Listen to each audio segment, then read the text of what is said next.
get them likes up. Let's get them likes up.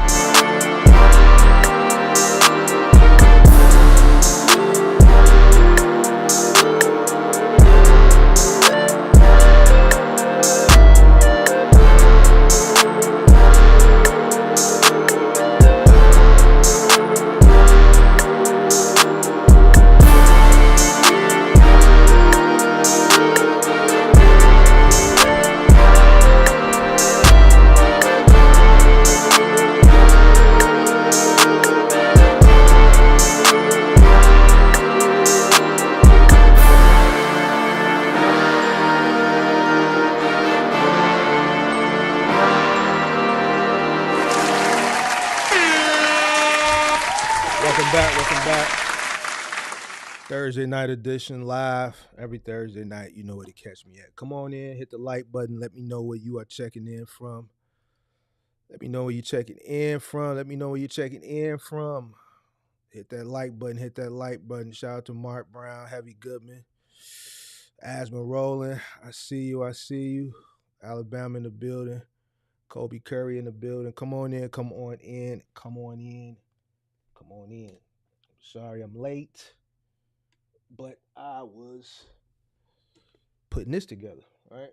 Took a little bit longer than I thought, but I wanted to finish it, you know what I'm saying? So come on in. Let me know where you're checking in from. Hit that like button. So far, we got 20 in here. We got 19 likes, so we looking good. As the room fills up. I expect people to hit that like button. All right, Pippi, if you in here, make sure you stay on top of them likes for me, because I am not going to be paying attention to the chat while I'm doing this. So come on in. A lot of complaining still. I understand. Now the news has picked up on this whole trucking thing. The news, you got mainstream media done picked up on all the hoopla that's what was going on last year before last, earlier this year. So man, people running and ducking and hiding for cover. A lot of your favorite creators and things of that nature. So come on in, but we keep it all the way thorough over here. So all right, but we're gonna do some little edumacation tonight. So come on in, a little edumacation. We're gonna get some jewels tonight. We're gonna get some formulas for people to get money. I get a lot of emails and DMs and from people who keep talking about they want to get into the business and still ain't got in the business yet, talking about it. And I understand. I was at that point a long time ago. I wasn't trying to get in the business just fell into my lap. And once it fell into my lap, I took advantage of the opportunity. Anything I put my hands on pretty much turned to gold, because I make it turn to gold. You know what I'm saying? If I invest my time and energy into something, I'm gonna make it a success. So, for people that don't have the capital to fully invest all the way, I'm gonna give you some formulas to get in the space, to build your capital up while you're in the space learning, so that you can fully get into the space legitimately. All right, so come on in. It's straight out the mud, like Asthma Roller says. I understand not everybody comes from money. I understand how it is. So I'm gonna give the sauce. I'm gonna give a little sauce today. I'm gonna actually give you the marketing today. I'm gonna show you how to market. All right. I'm going to give you the verbiage. All you got to do is cut and paste or copy and paste. But I'm going to tell you one thing though. These lectures that I be giving, these PowerPoints that I be giving, I'm not leaving that stuff up no more. So I'm going to do it for free. And the people that are fully invested into the channel that really want to learn, they're going to come. They're going to have a short period of time to get it for free. And then after that, I'm members only. It's going straight on members only. I don't care about the views. I don't care about the ad revenue.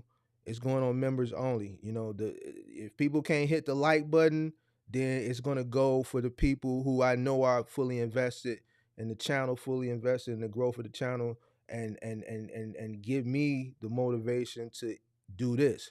So I'm going to continue to do these presentations, but they only going to be up for a limited time. After that, they're going on members only, or you can purchase for $9.99 from the website. All right. So you got to get it while the getting is good. So can't say I didn't warn you, but it is what it is. All right. So we got 30 in here. So get them likes up. Get them likes up. So all right. So tonight we're gonna be talking about starting from the bottom. Starting from the bottom. Now we here. Come on in. We got who we got. Who we got. Who we got. Do you think OnlyFans is a viable way to earn? I don't know. I don't know. I'm good. I got a prostate. Hey man. Okay. As long as you keeping it trucking, we ain't doing none of that welding and all that stuff that was in here the other night, man. We gonna keep it all the way trucking, box trucking, cargo vanning. We ain't want to talk about no welding, no sheet metal. I don't know what y'all was talking about the other night. Keep it straight trucking. I hear you about your prosthetic, but let's keep it trucking. Hard to drive a big boy with one hand. Do you think? No jokes. This is a serious night. Serious night tonight. Serious night. All right. So come on in. Come on in. Come on in. Come on in. Come on in. Let's get straight to it. I don't want to waste no time. Let's get straight to it. All right. From startup to seven figures, winning formulas for your box truck business growth. You can do this with a cargo van too. You can do this with a cargo van too. Hit those like buttons. Hit those like buttons. Hit those like buttons. Hit those like buttons. Let's get them likes up. Let's get them likes up. All right. Come on in. Come on in. From startup to seven figures. It's for everybody that want to get into the business. There's a lot of talk. A lot of people keep talking about they want to get in. They want to get in. I'm going to tell you how to get in if you ain't got the money to get in. And if you got the money and you in and you trying to navigate and you need something to supplement, a lot of people keep hitting me up. So I'm finna give you the formula. I'm finna give you the formula. So hit the like button. Come on in. Come on in. Come on in. Come on in. Come on in. All right.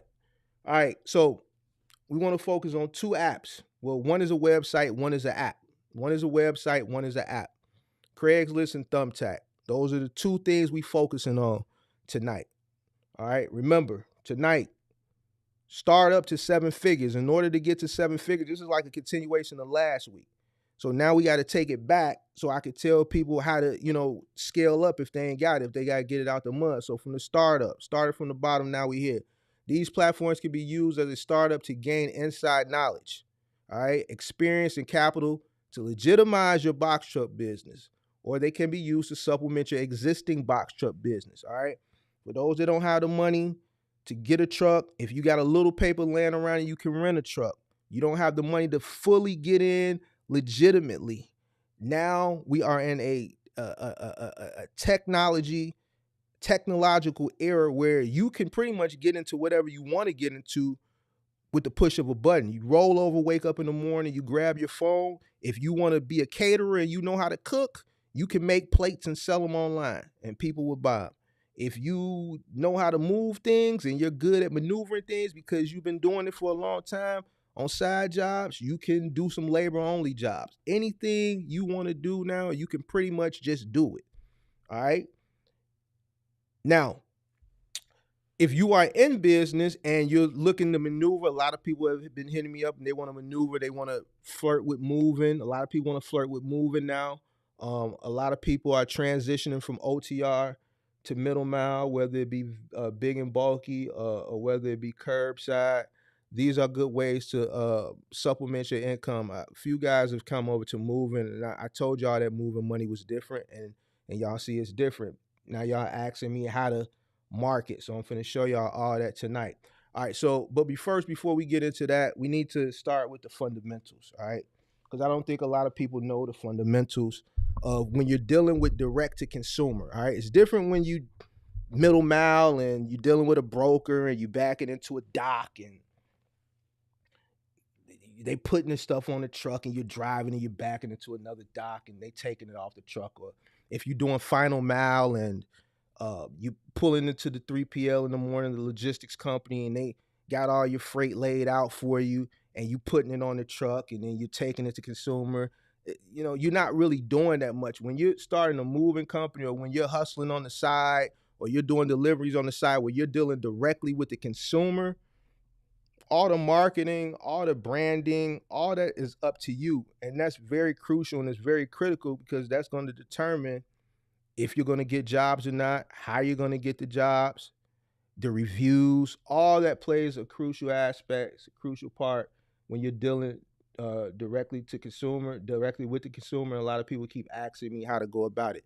So let's get into it real quick. Let's get into that. Let me pull this up. I need to switch cameras. And then what we're going to do is we're going to share this screen over here. Let me move this out the way. All right. So when you're dealing with direct to consumer, all right, the first thing you need to focus on. Give me 1 second here. Let me move this over here. Let me get this.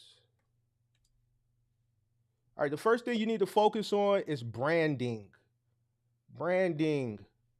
All right, you got to brand your business, whether you on Thumbtack, whether you on Craigslist, you got to brand your business. All right, so you got to come up with a name, right? All right, but before you come up with a name, you need to define your business. All right, you got to define your business. And I'm going to tell you what we're talking about here in 1 second. You got to define your business. All right. So one of the first things you want to do when defining your business is you want to come up with your. We're gonna pick that color. You got to come up with your vision. What's the vision for your business, right? How do you envision your business later on down the line? All right. This is very important, especially if you're first starting off. The reason why is because you never know what the future holds. You never know what the future may hold for you and your business, right? So you don't want to just randomly pick something, a name, and just throw something just to throw an ad out there. Because if your business takes off and flourishes, you want to have some type of consistency because that's how people are going to remember you by. So you really need to take time and take a lot, put a lot of thought into what you want to name your business, the vision that you see from your business, because the next stuff that I'm finna talk about is crucial on, at the start of your business, because that's going to ultimately follow you throughout your journey of your business later on down the line. Me, when I first got started, it was sporadic, so I had to change everything. So I had been running under the radar for a couple years before I went legitimate. But when I went legitimate, I had to make a better name that sounded more professional. The name that I originally had was a hustle name, just something I threw together. So even if you're starting, this is for the people who are not legitimate, who are not looking to supplement, the people who want to get into the box truck industry, but they don't have the capital. And this is the way you're going to get in, by starting from the bottom. Still figure out a name that you would want if you went to the Secretary of State, if you went to your broker and agent and say, hey, here's $500. I need you to give me an LLC and an EIN, give me an SS4, give me a LLC. If you pay somebody to do it, and then they say, okay, what name do you think? And you give them a name, ABC Trucking, and they go in, they say, okay, ABC Trucking is taken. Go on whatever your local Secretary of State is for your state. Think of some names and check to see if those names are available. Even if you're not gonna get the LLC right now, just for you to jump in Craigslist and Thumbtack, see if they're available. Find something that's not available and run with that. 9 times out of 10, when you're ready, when you got your bread up, it'll probably still be available. So come up with your vision. The next thing you need to do is you need to come up with your. Oops, hold on, guys. Y'all gotta give me. I bought this new stuff and I'm still trying to figure out how to work it. Give me a second. Spelled that wrong. USP. All right. USP stands for unique selling position. All right. Unique selling position. Right. Give me a second. I'm gonna spell it out.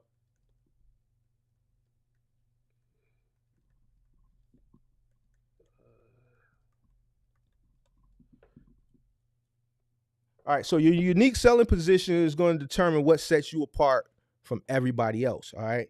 So my unique selling position when I first got started was the fact that I only dealt with small jobs. I only focused on small jobs. I told y'all that before. My whole thing was focusing on small jobs. I didn't want to do any big jobs. All right. I wanted to focus on the small jobs. Just from me starting with my pickup truck, I noticed just from talking to customers and customers talking to me, I remember customers asking me why I was so cheap. I didn't realize I was so cheap because I didn't know what the hell I was doing.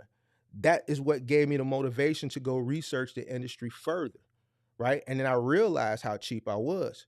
All right. Moving companies, whether it was small moving companies or large moving companies, whether they did big jobs or whether they did small jobs, the prices were consistent. They charge a lot of money for a big job. They charge a lot of money for a small job. So once I realized that, I said, hey, I can focus on small jobs and charge an affordable price. I can focus on small jobs and charge an affordable price, right? And that would bring a lot of customers to me. And it did, right? So that was my unique selling position. I focused on small jobs at an affordable price. Dorm rooms. I was up on all the college classifieds, studios, little small odds and ends, a lot of store IKEA runs. All right. Things of that nature. Little small one item jobs, two item jobs, moving a couple nightstands, a lot of mattress moves, a lot of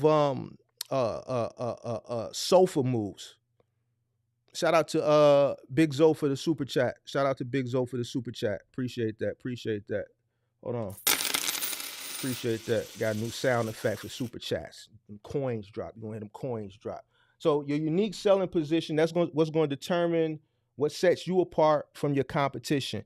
And competition is very key, especially when you're supplementing income or when you're starting from the bottom, let's say, because competition is very fierce now. So you have to set yourself apart from the rest. That's a part of marketing. All right. All right. So the next thing I want to focus on after you figure out that we're still under branding. We're still under branding. All right. So let me put Brandon back up there. Give me a second, y'all. I'm still figuring this out. All right, so let's put Brandon back up there. All right, so the next thing we want to focus on is visuals. This is the visual part of your branding. All right. And visuals are going to be things like one, your logo. All right. It's important that you pick a good logo. All right. This is important. This is very important. All right. It's not like how it was when I started in 2010. You didn't have all Canva and all these funny websites where you can go and get a $10 subscription and then you can make your own logo, or they have pre-made templates and you could just put the name of your company on and download it. You can do as many as you want because it's on a subscription-based model. So you can sit up there and play with it, play with it, play with it. You could draw up 100 logos if you want. All right. The point that I'm trying to make is it's very affordable to do so now, and these things are there. They weren't there when I was starting. I had to pay. Eventually, when I had to get a logo, I had to go pay like a graphic designer like $150 to design me one. You know, if Canva and a lot of these uh, websites were around back then, I wouldn't have had to do that. You know, you had to pay a graphic designer back then. They had to use Photoshop and all this stuff, and I couldn't figure out Photoshop for the life of me. You know, now it's simple. All right. So a logo is very important. All right. Logo. And you need to think about your logo because you want this logo to carry you through the duration of your career. Even though you're starting from the bottom, you still want to treat it like you got $1,000,000 and you starting a business. All right. So the next thing, all right, when you're planning your logo, you have to think about this. All right. The colors of the logo. All right. The colors of the logo are very important. The reason why the colors of the logo are very important because you're doing labor.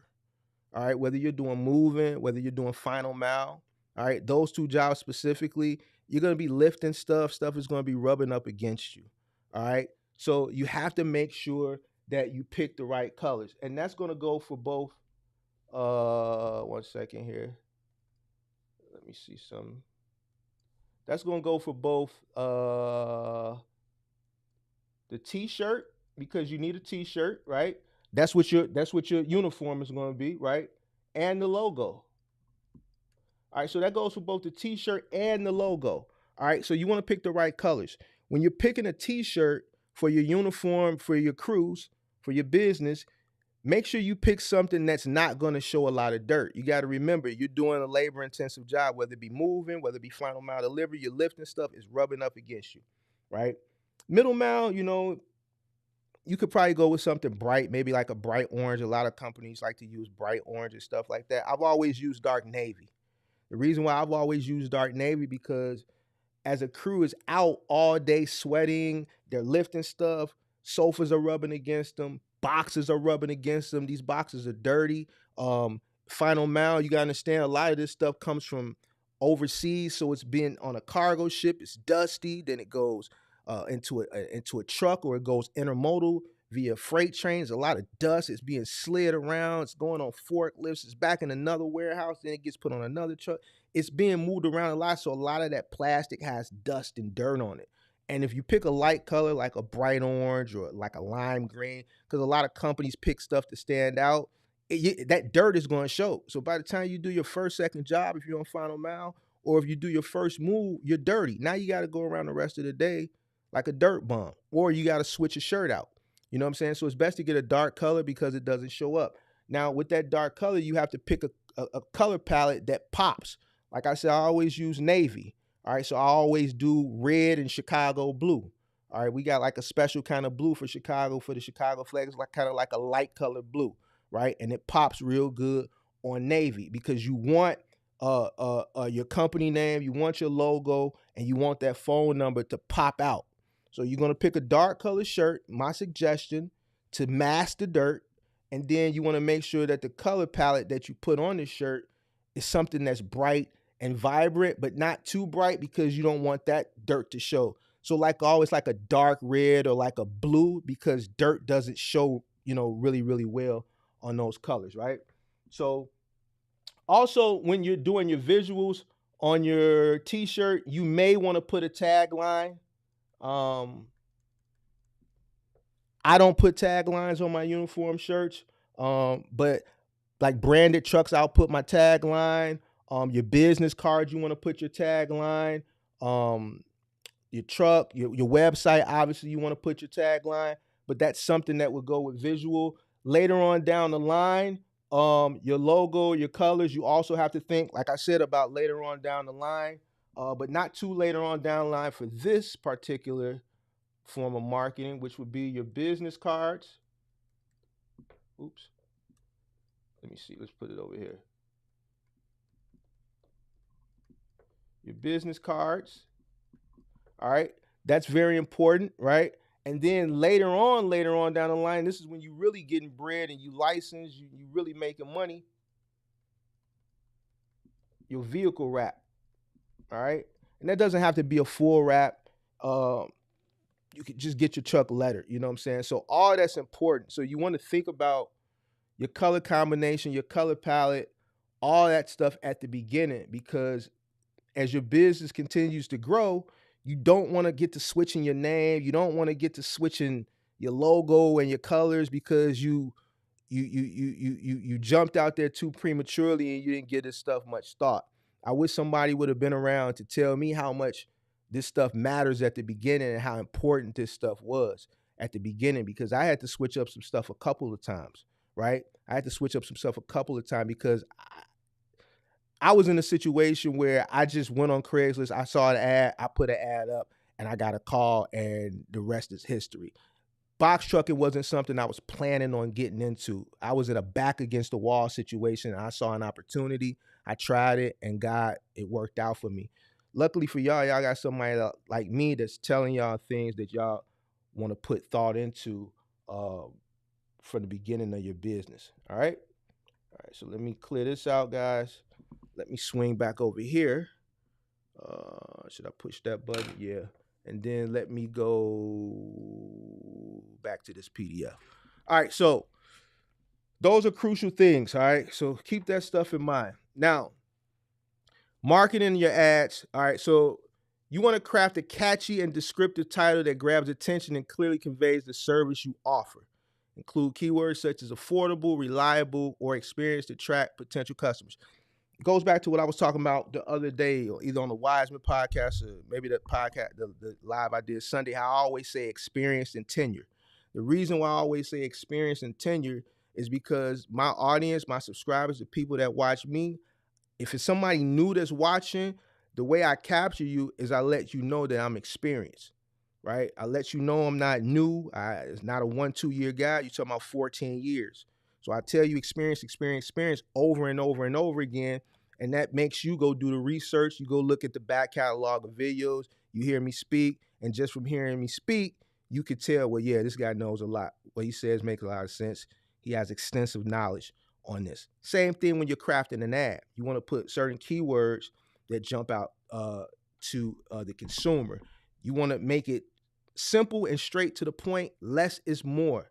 People be having these ads and they be having all this extra stuff. None of that matter. The customer want to know if you're going to break their stuff or not, how much you cost, and if you're going to be reliable, right? And then they need your name and your phone number so they can contact you. That's important. That's the most important stuff. All right. So check this out. Here's a sample. This is how I used to structure my ads way back in the day when I was on Craigslist. This is how I would structure. This is how I would structure it. Small moves and deliveries with a cargo van. You could put a cargo van or you could put a box truck. If you're in a pickup truck, you could put a pickup truck. So fill it in. Small moves and deliveries with a fill it in cargo van, pickup truck, box truck. You got a 16-foot box truck, put 16-foot box truck. If you got a 26-foot box truck, put 26-foot box truck. If you got a 10-footer, put a 10-footer. What does this do? This lets the consumer know exactly what you have. So they're not wasting the time with a call, and they're not wasting your time, and they're not wasting their time, right? They know if you got a 10-foot truck, and they know they have too much stuff for a 10-foot truck, they're going to bypass you. They're not going to call you. So they're not going to waste their time. They're not going to waste yours. You want to get straight to it in the subject. You want to let the customer know what you do and what your asset is that you're going to move or pick up and deliver whatever it is they need picked up and delivered.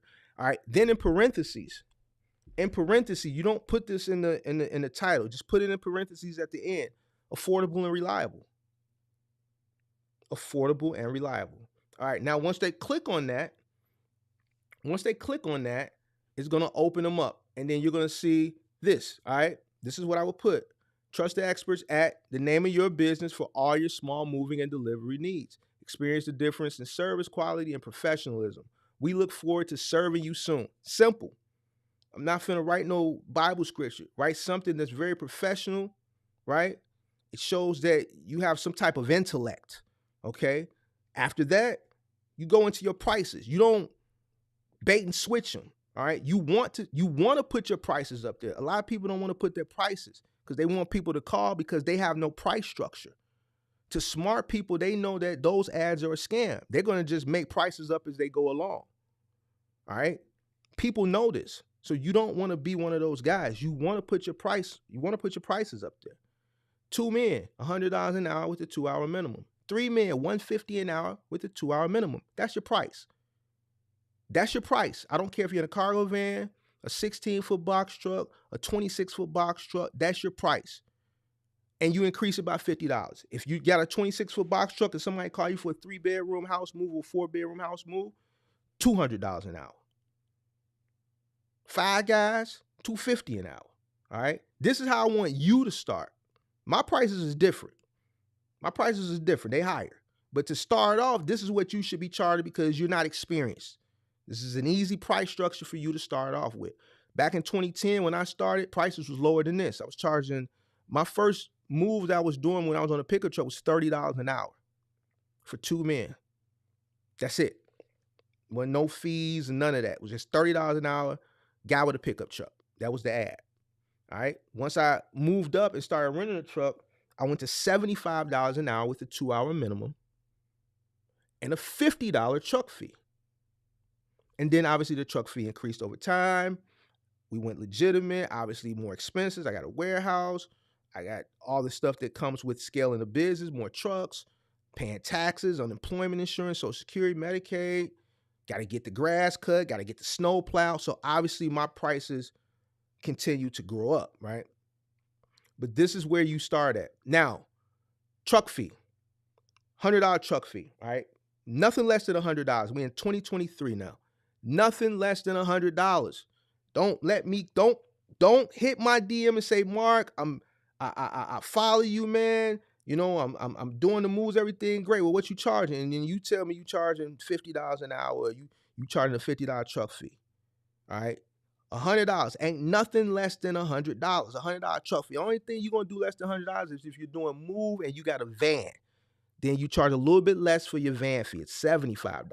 Your labor is your labor. I don't care if you're doing a labor-only job that doesn't require a truck. 2 men, $100 an hour. You want $50 an hour for each man. $50 an hour. Don't bend, don't break, don't fold.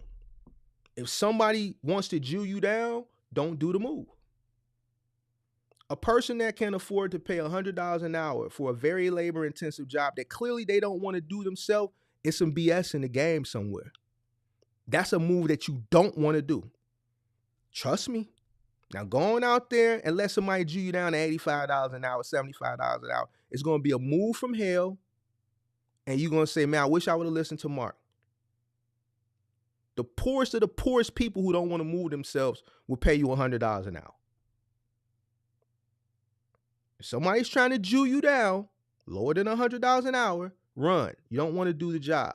All right, so 2 men, $100 an hour, 2-hour minimum. 3 guys, $150 an hour, 2-hour minimum. You're going to charge a $100 truck fee locally, your local area. I'm in Chicago. So we charge more for a truck fee. We charge $150 minimum. Anything within the city of Chicago, $150. All right, for you, you're going to charge $100. Once you start going outside of your city into the suburbs, you go up. You go up. The farther you go out, the higher your truck fee gets. The farther you go out, the higher your truck fee gets. You need to create a radius. Every 10, 15 miles you go out, go up $25. However you want to do it, you know your market. I'm not going to get really that deep into specifics. The purpose of this live is just to answer a lot of questions that I get, because a lot of people ask me about pricing. They don't know what to charge when they're going on these apps. So I'm giving you a fair market value of what you should charge. I don't care where you're at in the country.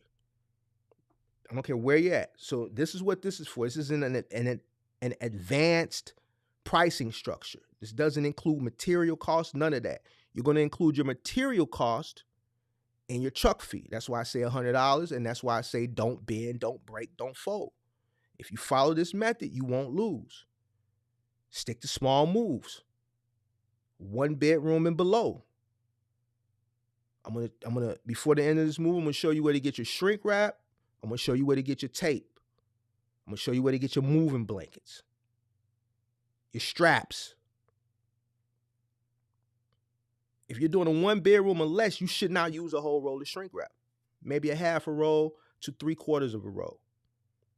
You shouldn't have to use a whole roll of shrink wrap. So you're going to include the cost of that into your truck fee. If you do 3 jobs a day, 3 moves a day, let's say, you could get away with a roll of shrink wrap, maybe a roll and a half, depending on what the job entails, what each move entails. All right? And then at the end, you put your name. Call Mark, call Steve, call Jack, and then you put your number. All right? Now, let me pull something up. Let's take a look. Let's take a look at some ads real quick. You know what? Hold on. Let's see here. Let's take a look at some ads. And I'll just show you some, just so we can say. Now, when you want to put your number, especially like on a website like Craigslist, because what you have to remember, we're talking about marketing now. We're talking about marketing. It's important that you put your number, because most people surf the internet via their phone. So you put your number so it's clickable. All right? A lot of people forget to put their number in their ads. And then if you have a website, which you should have a little generic static one-page website at least, you want to put your website. Make sure you put https:// then www.yourwebsite.com. The reason you're going to put the https:// is so that it's clickable. All right. Let me share my screen. Chicago. Excuse me. Let's see. Share screen.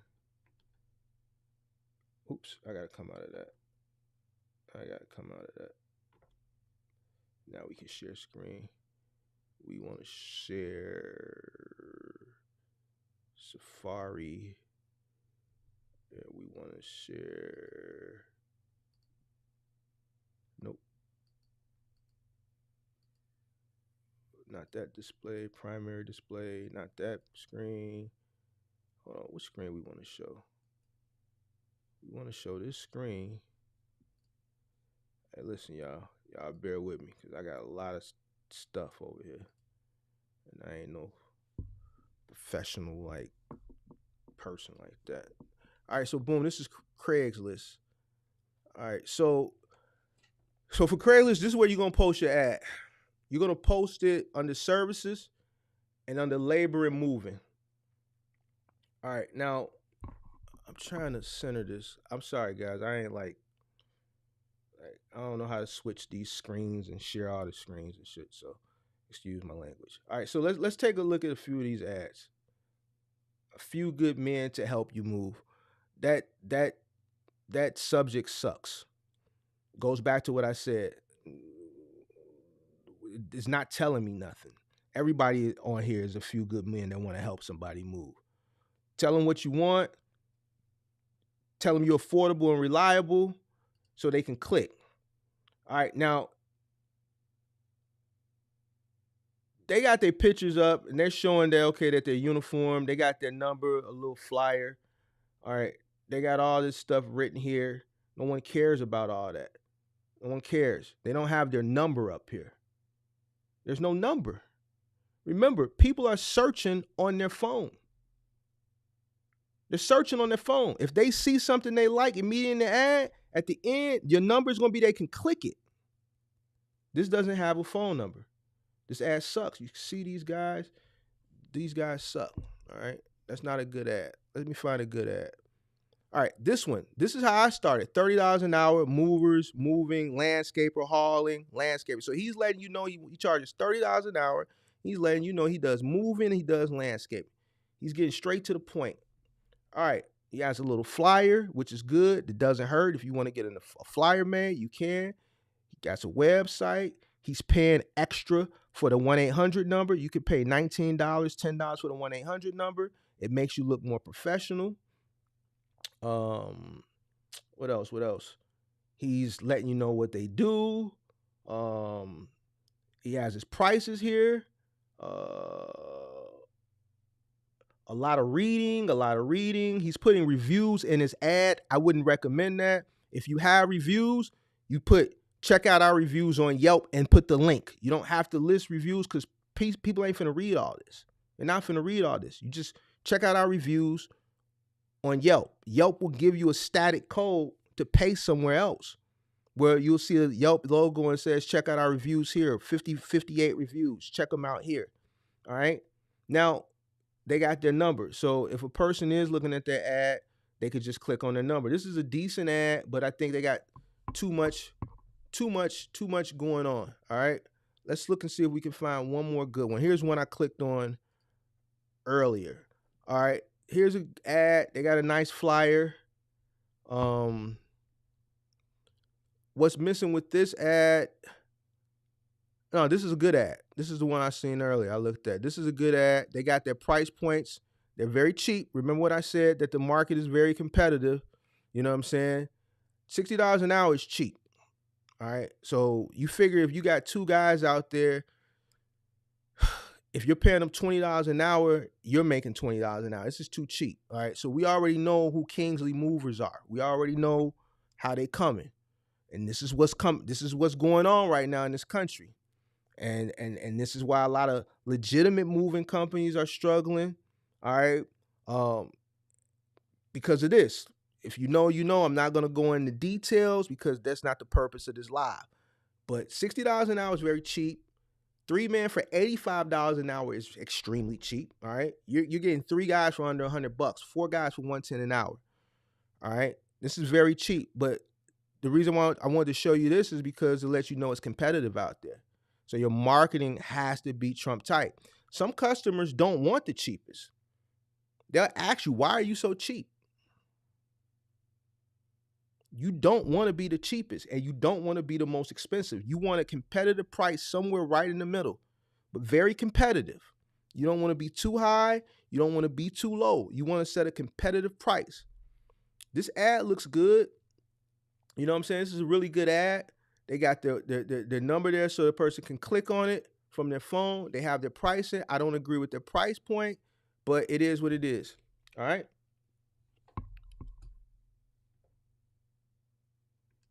All right, so let me get out of there. Let me bring this back down. All right, so let me go back to this PowerPoint. All right, I wanted to show y'all that real quick. So here is how you set it up for Craigslist. You can copy and paste this, screenshot it, do whatever you need to do for everybody that's been asking me, Mark, what to charge. And the reason I haven't responded to none of y'all is because I was preparing this and I knew this is what I was going to do today anyway. So this is why I haven't responded to none of those people in the comments and DMing me. All right. So next is Thumbtack. And this is what you want to do for Thumbtack. This is how you want to set your Thumbtack up. Now, this is my Thumbtack. This is a screenshot from a Thumbtack job from us from October of last year, October 2022. All right. So October last year, I crossed out personal information because y'all don't need to know their business or my business. All right. So I crossed out some personal information. All right. And this is how I respond. So when you get a lead, Thumbtack has it set up where you can preset responses. You can set as many preset responses as you want. So as soon as you get that notification, you got that lead, you don't have to sit up there, read the scope of the job, and then type something out. You can have a preset response. You can have as many of them as you want. All right. So when they tell you the scope, this was for a 1-bedroom, I believe. If you read, it says need a sofa moved from 1 flight upstairs, located in Naperville, and some boxes. I ain't got my glasses on. Then delivered in some items assembled in an apartment downtown Chicago, moving furniture from an apartment to another in the same building. So that's a 2-man job, right? So I would have to go look to see if we charge it for 2 men or 3 men, depending on what was in that route that was covering that suburb. So if we charge the 2 men, we charge $100 an hour, 2-hour minimum. We charge a $175 truck fee. We charge her an extra $25 an hour because we charge $150 in the city. She's in the suburb. Truck had to go out to the suburb, so she had to pay an extra $25. So she paid a $175 truck fee, $100 an hour for the labor. If it was 2 guys, $150 an hour with a 2-hour minimum. If it was 3 guys. Now notice here. So this is how I started. Hello, thank you for inquiring with us. We can accommodate your upcoming move at the following rates. I give you the rates. And then in an asterisk right there, 3rd floor and above walk-ups may require an additional service fee. So anything above 2 flights. So 3rd floors, 4th floor, 5th floor walk-ups, I charge extra of $50 extra an hour. So if it's a 3rd to a 3rd, you're paying an extra $100 an hour. If it's a 2nd to a 3rd, you're paying an extra $50 an hour. And that requires an additional man. I don't play no games. So a 3rd to a 3rd, you're paying me $250 an hour for 3 guys. You're paying me $250 an hour for 3 guys. Okay? So, yeah, it's no joke.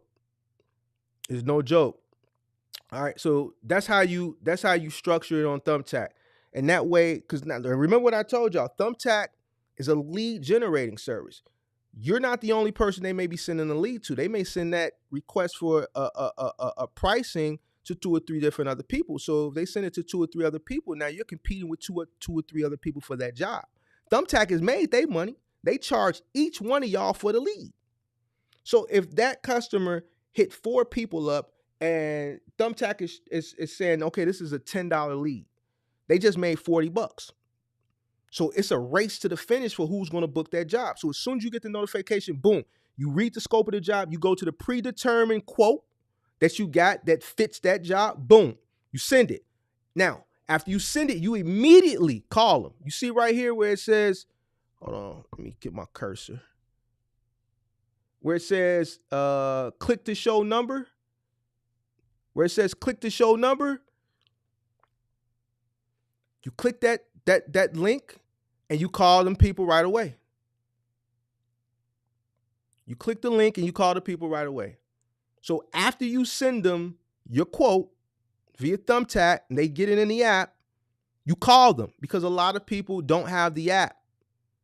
They get it in their email. They have no reason to download the Thumbtack app for consumers unless they book a lot of jobs on Thumbtack for movers, handyman, stuff like that. Most of the consumers don't have the consumer Thumbtack app, so they get an email, and if they don't pick up their email right away, then the person who gets the notification and then calls them immediately is probably the one who done booked the job already.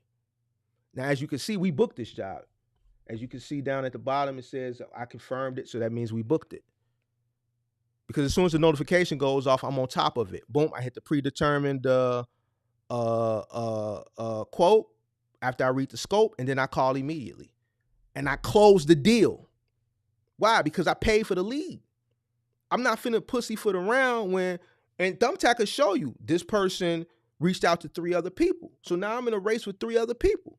So I ain't wasting time. A lot of these guys are working for themselves. They're on the job. So that's my advantage, because I'm not necessarily on the truck. See, these guys that are working for themselves, they're probably got a couch in their hand, so the phone's going off and they can't get to it. So that's another thing. If you got like your girl or something that's not working, that's you're the breadwinner and you're doing all the moving and shaking, your girl can be at the one getting them notifications and responding right away. All right, you have to be prompt with Thumbtack. You're paying for those leads. I'm gonna put the my referral code in the description in this live, or you can go get my referral code in the description of any Thumbtack video that I've done. Just go to my channel, search Thumbtack, and it'll be a referral code that'll give you $100 worth of free leads for you to get started. So screenshot this, come back to it. I'll leave it up for a week or whatever.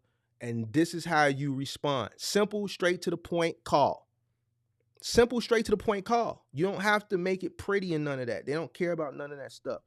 What's going to look pretty is once you get out there and start doing jobs, start taking pictures. Take a picture of a truck that's fully packed. Make sure it's packed the right way now. Don't have stuff all over the place. Don't have a box in on top of a dresser. Boxes go in first. Create a uniform wall. Start with the boxes. Create a uniform wall. After your boxes, then you come with your mattresses. Those are going to stand up against your wall of boxes. You're creating a wall. Then you're going to start carrying your big square bulky stuff, your chest, your armoires.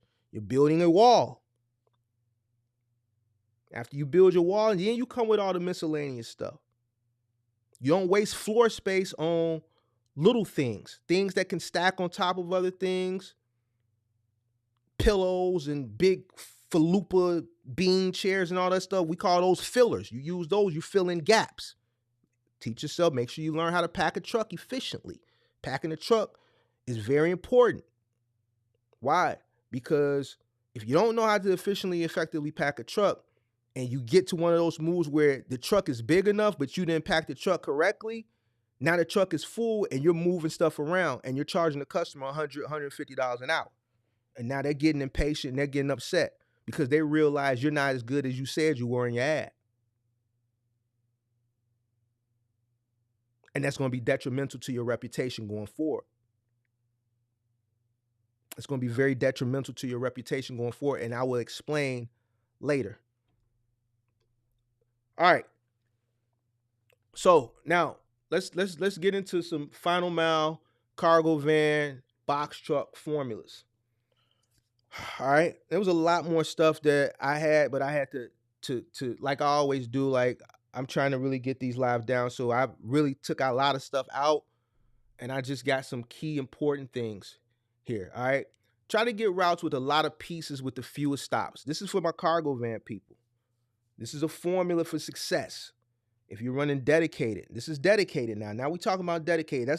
We just talked about all my people who started from the bottom, who trying to get to the top. It's for all my people who starting from the bottom, who ain't got nothing and they trying to figure out a way. That's for them. Now we talking to my people who's in the business. Cargo van people. Remember what I said, when you getting a new contract, you going in the door, they're gonna give you the worst route. It's your job to try to get the best route. And the best route is gonna be the route with the most pieces and the fewest stops. Well, how do you get a lot of pieces with only a few stops? Mark, simple. You looking for the bulk deliveries. You want the bulk delivery route.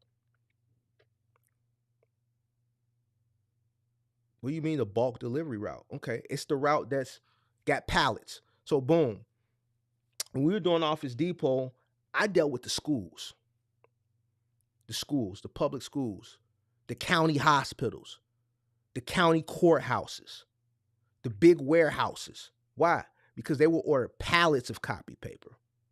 A school ain't ordering a ream of copy paper. It's got kindergarten through 8th grade. Plus the principal's office, the other office, the counselor's office, well, all these offices and all these classrooms need paper. Now, I know we in 2023, schools don't use as much paper as they used to, but a lot of schools still use paper. They use copy paper, right? And they order it by the pallet, right? So each pallet has 40 pieces on it. The average you're going to get paid now is about $2, $2.25 a piece. So do the math on that. You go to one school and it's one pallet of paper, 40 pieces, for 40 times $2. So in that one stop, if it's one pallet, just that one stop, you made $80. Now, if you go to another school and they got 2 pallets, let's say you got a cargo van of 350 extended length, you put 3 pallets on there, right? Not a dual wheelbase, a single wheelbase. You put 3 pallets on there. All right, you got 4, 8, 12, you got 120 pieces times $2. You made $240.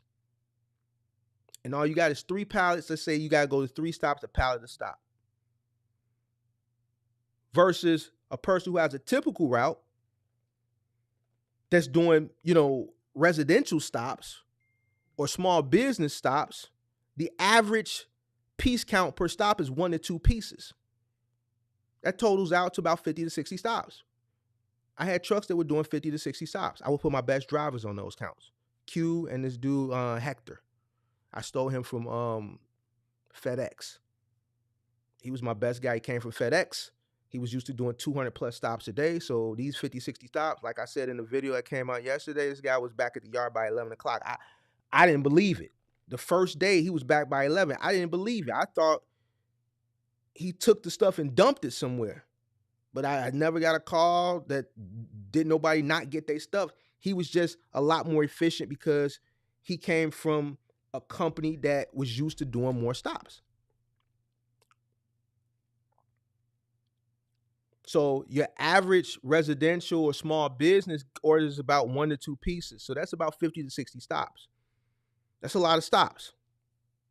So you want to work efficiently. So you want to work your way into a route. You want to leverage your way into a route. You want to finesse your way into a route that has a bunch of pieces with the fewest stops. All right? You want to diversify your clientele base. I talk about this all the time. You don't want to put your eggs all in one basket, especially when you're scaling, because you are as good to the logistics company as they are to the retailer. I say that all the time. You are only as good to the logistics company as they are to the retailer. They hold the account with the retailer, not you. You hold the account with them. If they lose the retailer account, you lose the account by default. So as you scale up, you want to diversify. In case you do have an account that you're running 2 or 3 trucks or vans on, and the logistics company loses it and they have nothing else to transition you into, or maybe they do have something to transition you into, but it's not paying well like this particular account was paying, you still have other things going on that's bringing in revenue for your business while you repurpose those other vehicles while they're down. All right. Target a diverse range of clients, including e-commerce businesses, what we're talking about now, third-party logistics companies, local retailers, flower shop. I bought a van back in 2015, a brand new Express. I bought it for an account, and after that account dissolved, that van would just sit around. So what I did was I went to a local florist and I sourced that van to them.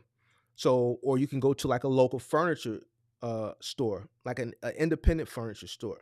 So you wanna spread yourself out to local business, flower shops, local furniture stores, medical facilities, Spoke Logistics, other medical facilities that you could deliver medical supplies for, wheelchairs, canes, crutches, things of that nature, and other potential customers who require reliable delivery services. All right.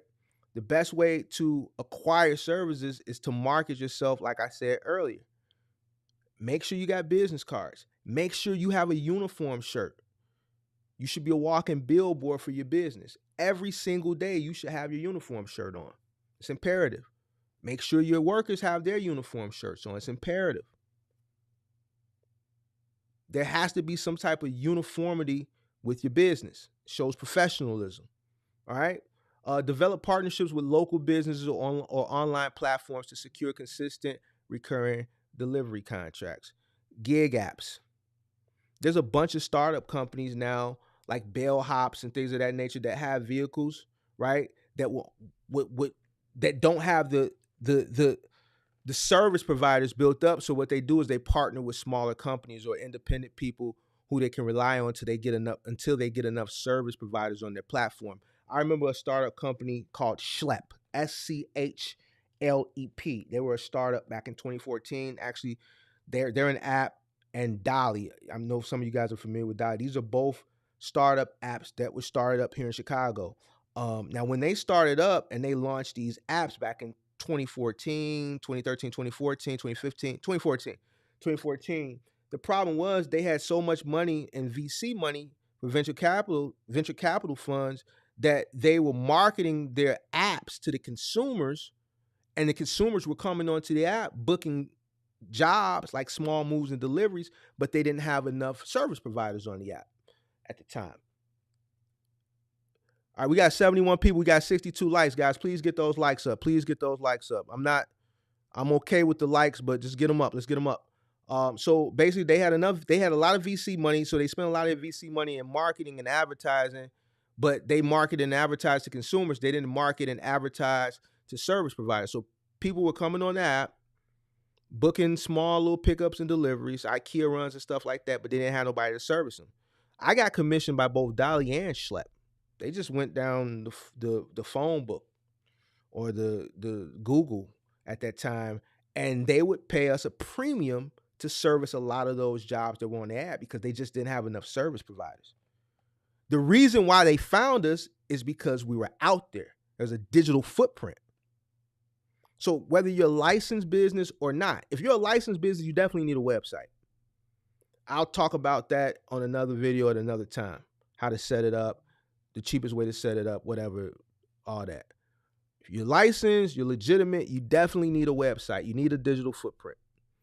If you're not licensed and you're working your way up to scale to become legitimate, like I did, you still need a website. It's 2023. It doesn't cost that much to build a website nowadays. Yes, you have to host it, but you just need a simple, static, one-page website with a contact form where a person can put their name, pickup address, drop-off address, email, phone number, and then a box at the bottom. Please tell us about this job. And they can type in the scope of the job and hit send. That's all you need. It'll probably cost you $4.99, $5, no more than $9.99 a month. You also need an email. You don't want to do a mybusiness.gmail.yahoo. That's for broke people. And now I understand we all start from the bottom, we broke. But you want to come in business, these small, affordable things are very important. It makes you look professional. So when you get your website, most websites come with at least one free email. So if your website is www.abctrucking.com, you'll get a free email associated with that. And then it'll be your name, John.Doe or John Doe at abctrucking.com. Me personally, I look at all that. When I source somebody to do something, if I'm not going through a company, if like let's say I go on Thumbtack, I need like an HVAC guy come, or like recently my garbage disposal went out. So buying one at Home Depot or Best Buy, they offer that service. But I'm like, man, it's guys that electricians and stuff that are licensed that I can get on Thumbtack, and I probably could save $100. So I look at all of this stuff. I look at their phone number. I look at how professional they are. $1.99 for an email with your name and your web address. That's all it is.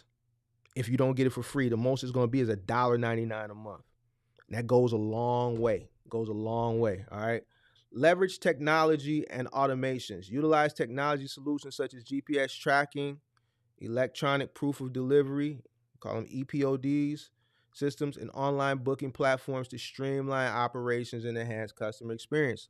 If you are legitimate, we talking to legitimate people now, and you want to run your moving thing on the side, or you're trying to start your own logistics company. A few people have come to me about cross docking, right? Running a warehouse. You're going to need this information. Longer the days are you're doing stuff, and after the job is complete, you're having them sign a POD. You're looking for a pen and all this goofball stuff. That's over with.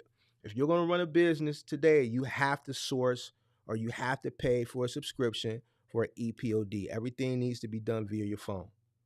Once you finish your job, and this is if you got a contract you're building out on your own, you do a delivery, you need to have the customer sign on your phone. It's very important.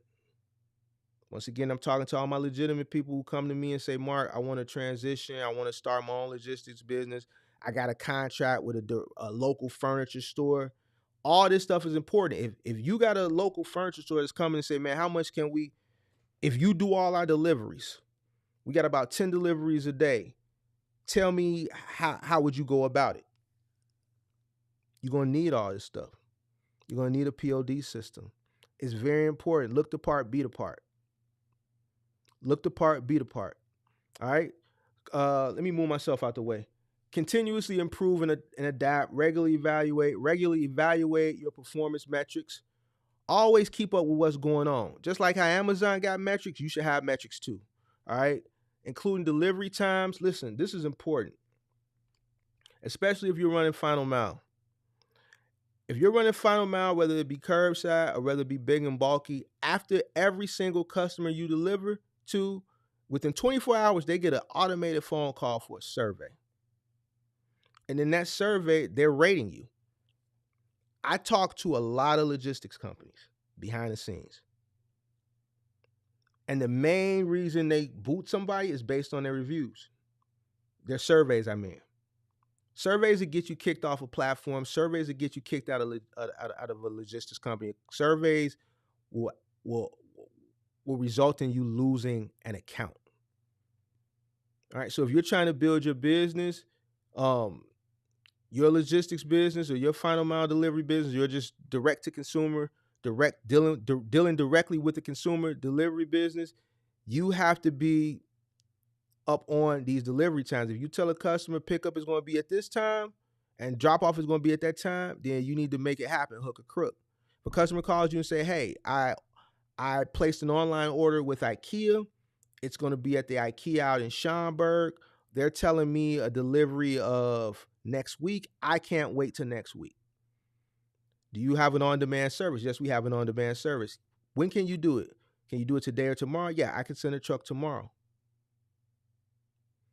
Well, what time can you have the truck there when the store opens at 10 a.m.? Yes, I can have the store open there I can have the truck there when the store opens at 10 a.m. And once they pick up, delivery will be within a 2-hour window after that. So if we pick it up at 10, delivery will be sometime between noon and 2. If the truck is running early, we'll call you and let you know. So the next day comes around and you're not there at 10. You on your way there at 11. You get there at 12. Now the customers expect you between 12 and 2. Now it's 1 o'clock. Now they calling you. I'm still at the store. We just finished loading up. We'll be there a little after 2 because you were late. You can go look at any final mile company's reviews on Yelp, and they're all bad. You take your pick. Go look at all of them. Every single final mile company reviews are horrible. All of them. I would share my screen right now, but we'll do that on another time. Every single last final mile delivery company has bad reviews, horrible reviews. Out of 5-star, the average rating is about 2.5. What's the number one reason that most logistics companies get a 1-star review on Yelp? Because the truck was late or they canceled. Mostly the truck is late. You'll read stuff like, oh, I had an 8 to 12 a.m., 8 a.m. to noon window. The truck didn't get there to 6 o'clock in the evening. I had a noon to 4 window. The truck didn't get there to 8, 9 o'clock at night. I remember my girl, she ordered a brand new living room set about 4 years ago. She was at work, so I was at her crib waiting for the delivery. The window was between noon and 4. They didn't get there until 8 o'clock. And this was XPO, and this was Lowe's for washer and dryer. Now, those guys didn't know I was in the business. I let them feed me some BS excuse. I didn't make a big fuss out of it. One, because I know how the business is. Sometimes things happen. So I just didn't jump down their throat. I wasn't upset. I had already planned to be there. I already expect the unexpected because I'm in the business. But the excuse that they gave me was BS. They basically gave me this guy don't know no better. So they gave me one of them BS, he don't know no better excuses. But the number one reason most company has bad reviews is because time and attendance. So you have to plan and structure your deliveries appropriately. If you build your business up to the point where you just getting a bunch of consumer-based pickup and deliveries, that's great. Why? Because there's no middleman eating off your plate, taking 55% off your plate. So if the third-party logistics company is charging IKEA $100 a stop, and they giving you $45 a stop or $50 a stop, let's say they're taking 50%, and now you have a database of people that are calling you directly, you're making $100 a stop. You do 10 stops in a day, that's $1,000. Which goes back to what I said earlier in diversifying your client base. I got an account where we're just dealing with powder coating. There's a powder coating company here outside of Chicago, and what they do is they powder coat whatever you want. Most of the stuff they powder coat is patio furniture, wrought iron patio furniture. And this is a small business that makes a lot of money. They have their one shop. They don't have a truck. They deal with rich people because only rich people have wrought iron patio furniture. Poor people don't have wrought iron patio furniture. Poor people go to Walmart or Home Depot. They get the little $200-$300 mesh set. Rich people have wrought iron, wrought, WROUGHT. And it lasts a lifetime. And once it, goes through the element of the snow and the rain and the snow and the rain for so many years, they send it to that powder coating company. They get it steam cleaned and stripped, and they get it powder coated back black or a different color. Wrought iron patio furniture lasts a lifetime. You just get it repowder coated every 15 years or whatever. And that's not cheap. But they pay us to go pick the stuff up, bring it back to them, and then drop the stuff off. So we getting paid both ways, $100 a stop, twice a week. One day it'll be pickups. The next day it'll be drop-offs from the stuff that we picked up last week. Somewhere between 7 to 10 stops. The customer pays them, and then they pay us directly by check. I got another account that's direct with the retailer, a fitness equipment, fitness superstore. No middleman. Each job, we set the price, but these are big build out jobs. Big build out. You're talking about building out full gyms, $1,000 jobs, thousands of dollars. In order to get these jobs the same way I got them, you have to have a digital footprint. You have to be out there in the world for people to find you. All right. So that's why all this is important. Let me remove myself. All right. So make sure that when you are, you know, checking your metrics, that you're staying on top of your delivery times. Delivery times are very important because that's how people are going to survey you. That's how people are going to rate you. That's how people are going to ultimately look at your business. You want to make sure that you're on time. You're a delivery business. Time is very important. Success rates. You want to have a successful completion rate, 100%. Same with delivery time. Your success rate is based off your delivery time and your completion. Are you completing stops on time? Are you completing all your stops? Because see, what happens with this business is trucks will run late. They'll get hung up on a stop, right? And then they'll get pushed behind. And then next thing you know, it's 7, 8 o'clock and they still got 3 stops left. And then they'll be like, forget it, man. I ain't doing this. 8 o'clock, man. I'm finna go home. So now if you had 10 stops and you only did 7, regardless of what happened during early in the day, it ain't gonna matter. You only got 70% completion rate for that day. It's not good. So you gotta have a 100%, a 99% success rate. I remember when I went to the meeting for Amazon DSP back in 2017. One thing at the meeting that they kept reiterating was the fact that they had a 99% completion rate. I find that hard to believe, but they kept reiterating that, We have a 99% completion rate. We have a 99% completion rate.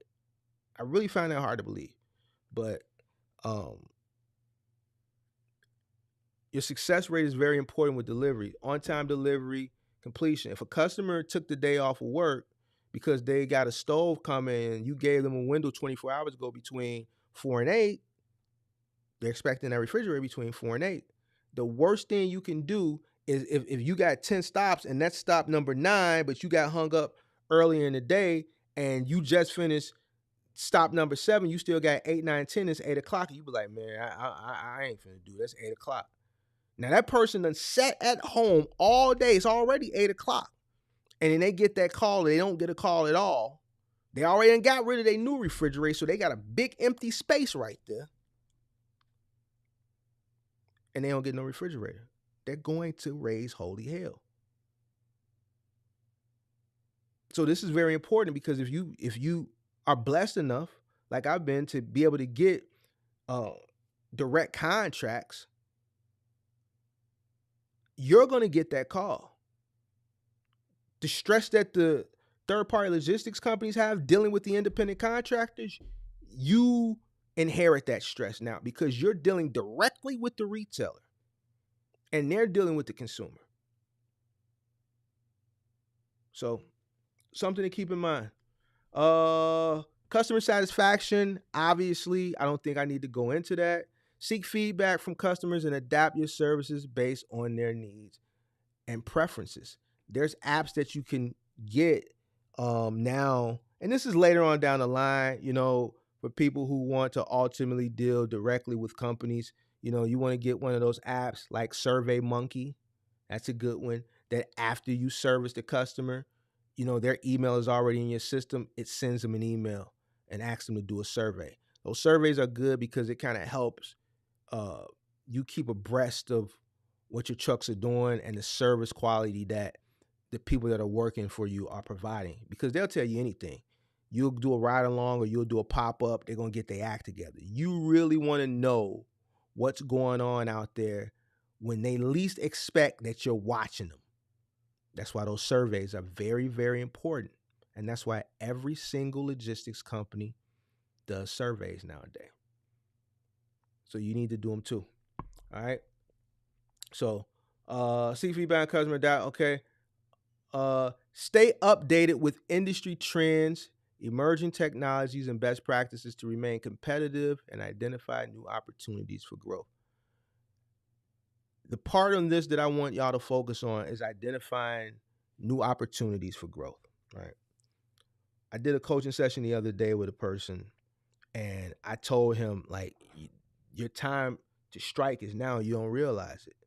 Whenever a logistics company is struggling is when your time to strike. If they got you doing deliveries outside your home market and they're paying you to do out of market deliveries where you're going outside your market, maybe a state over, where you're taking stuff from your logistics warehouse, your local warehouse, you're driving to the next state over, let's say, and you're doing 10 stops over there, and they're covering you for fuel and they're covering you for lodging, that means the company is struggling with that contract. Clearly, they need more contractors and they need more trucks. If you have mastered the first truck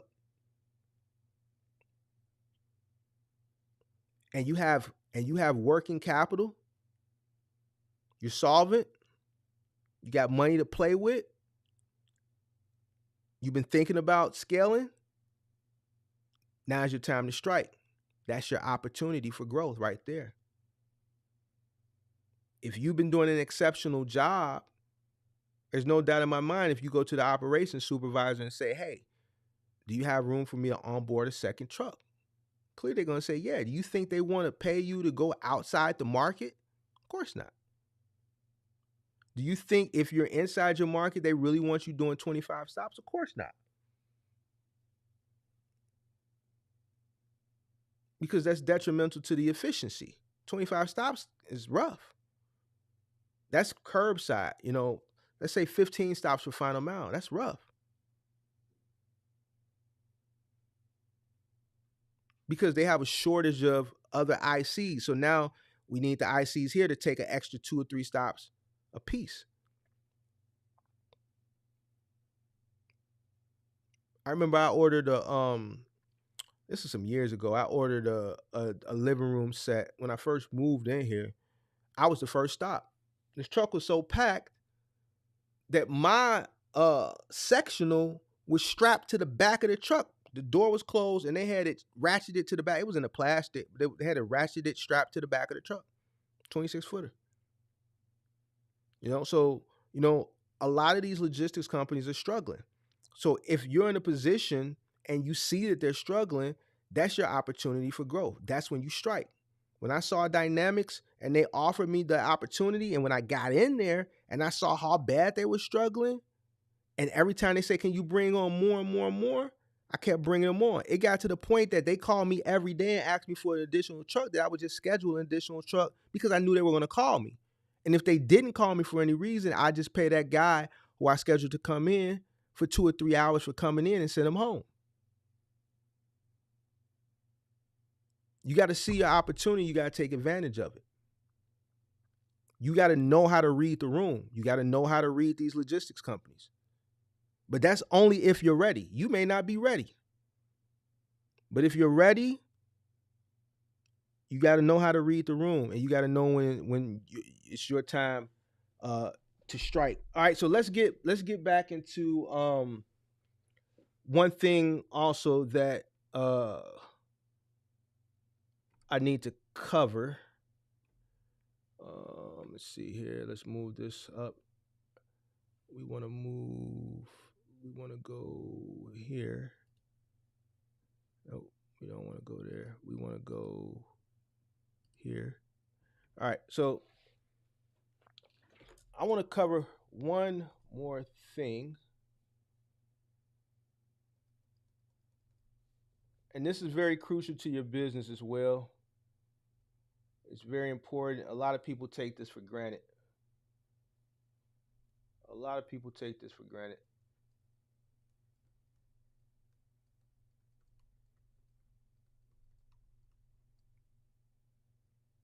Professionalism. All right, professionalism is key. I don't care if you or an under the table business. I don't care if you're a legitimate business. I see it all the time. A bunch of unprofessionalism. I see people contact me unprofessional. Coming into my DM, not even saying good morning, not even saying good afternoon, not even saying hello. Just coming into my DM asking me questions like I owe you something.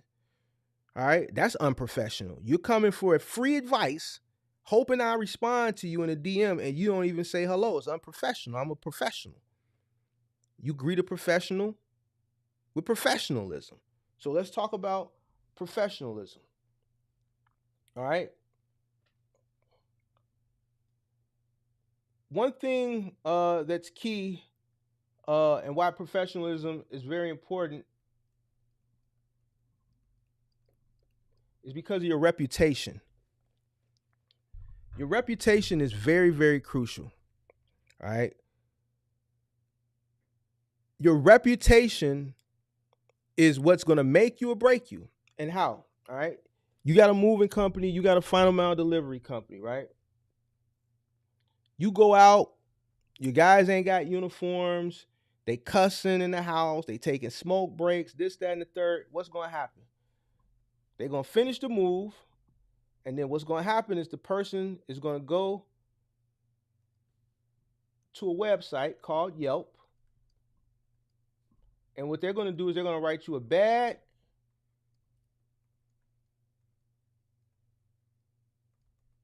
review. They're going to write you a bad review. I'm sorry for my handwriting. I'm still trying to get the hang of this. All right, so they're going to write you a bad review. All right, Yelp and a lot of these review apps are very important. These review apps will get you business or they'll cause business to go past you. All right. So your reputation is very important. You need to focus on your reputation. It falls under professionalism. Another thing is retention. Let's do this.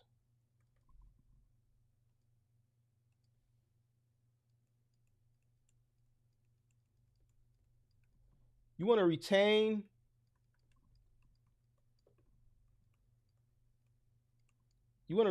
customers. All right. Moving, delivery, these are businesses that people will keep coming back to, especially with moving. Especially with moving. When a customer finds a good mover that they trust, they will call you back every year. There are some people that move every single year. There's people we move every single year. All right. I had a lady we moved 7 times in 1 year. Don't ask me why. 7 times in 1 year. The reason why retention is important is because moving is a very personal business. Delivery is a very personal business, right? Moving, you're going into people's homes, you're dealing with their prized possession, their personal belongings. They have money laying around, diamond rings, iPads, watches, iPhones. If they find someone that comes into their home, does a great move, is very efficient, they're not milking the clock, they don't break anything, they don't steal anything, your workers ain't sizing up the guy's wife, it's going to lead to retention. And that comes from professionalism. Now, what else happens with that is what's going to start happening with retention when you do a good job is word of mouth is going to start spreading, right? What happens is when you do a good move for somebody else they know is going to be moving too. Their sister, their brother, their mother, their cousin, their stepfather. And people are always asking for referrals for movers. All right. A lot of my business over the years has been via word of mouth. All right. 40% of my business for my moving business is repeat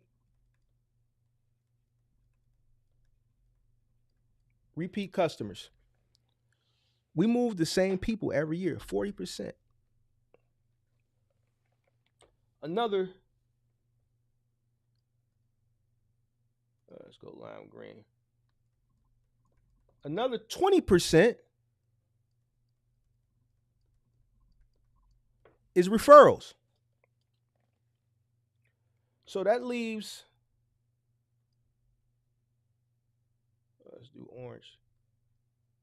Uh,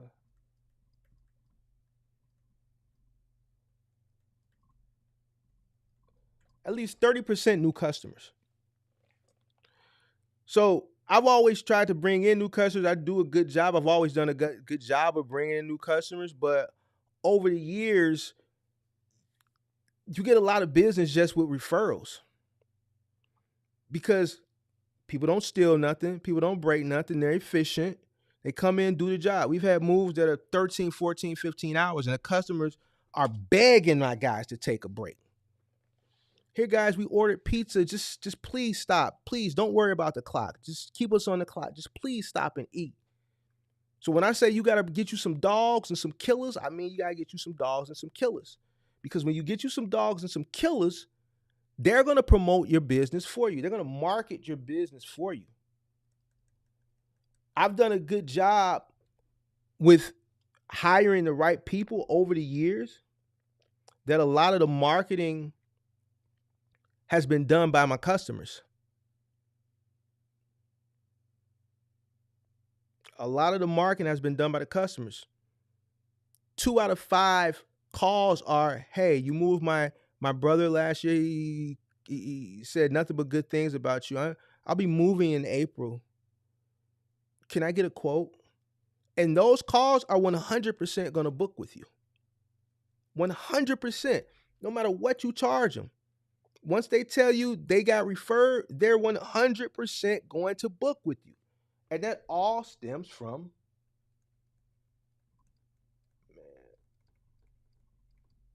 man, I gotta get my hand right, but it all stems from being professional. All right. So make sure you keep a good reputation. Also, one more thing. One more thing about professionalism.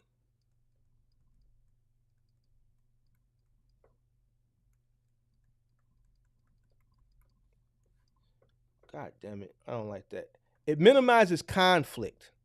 It minimizes conflict. Let me see if I can write that better.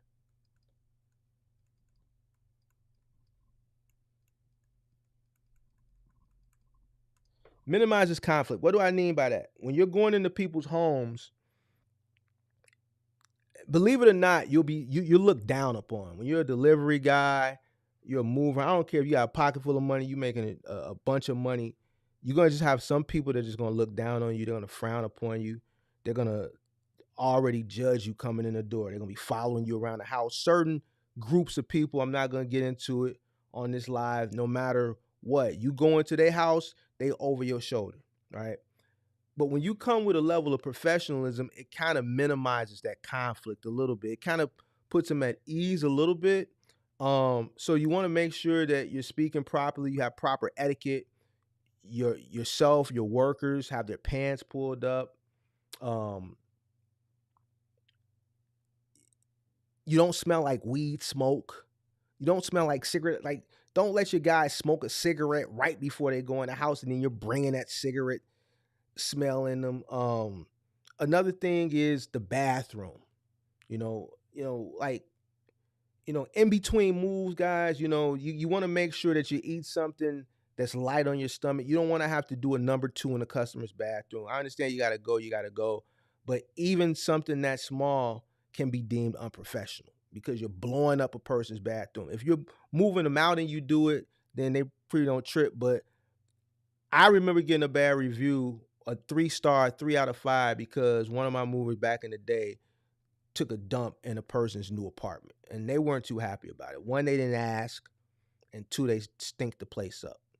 All right, so just small things like that. You want 2 more jobs for the rest of the day. Why would you eat something that's gonna upset your stomach? You eat bland when you're on a work truck. I don't care if you're doing moves, you're doing deliveries. You out all day and you don't have direct access to a bathroom, and you eat something that could potentially tear your stomach up. If you lactose intolerant, why would you get a milkshake from McDonald's? Your stomach gonna start bubbling. So all that stuff, it falls under professionalism. All right. Retention. You want to retain your customers. Repeat customers, repeated customers, repeat customers, repeat customers. These are customers that are going to bring you money over and over and over and over again. 2, they're going to spread it. They're gonna spread your business. So just to recover that real quick, because I see some people came in. So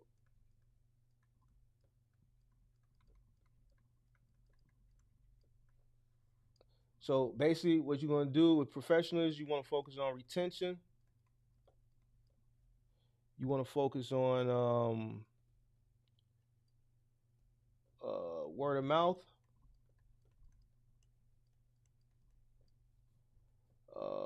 You want to minimize conflict,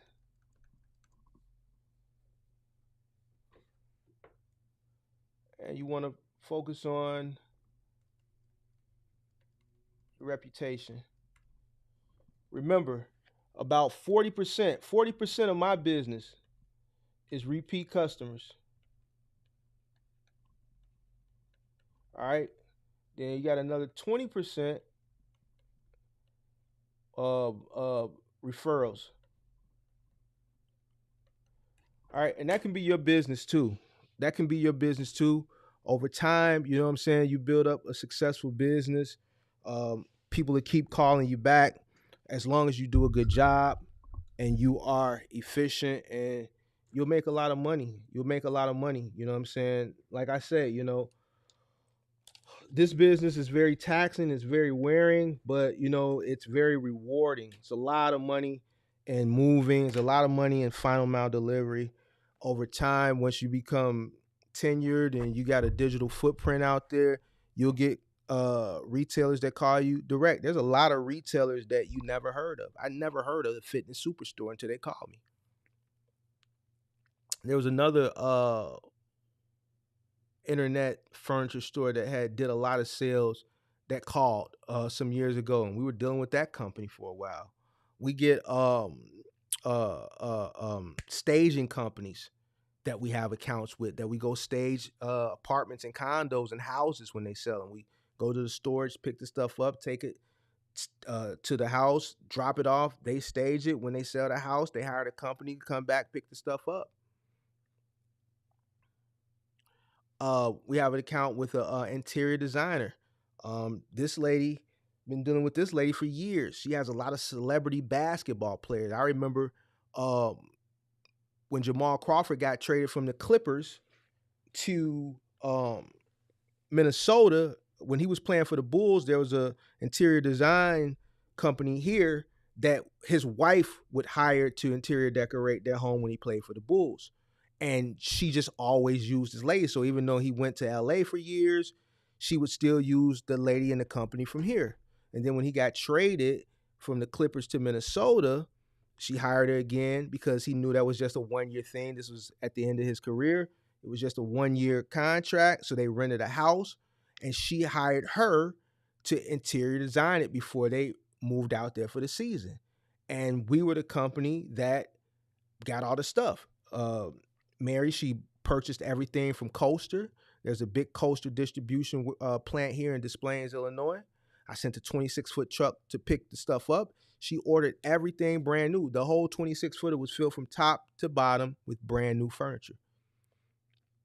We picked the stuff up. I went on that job because I knew it was for Jamal Crawford, so I wanted everything to go right.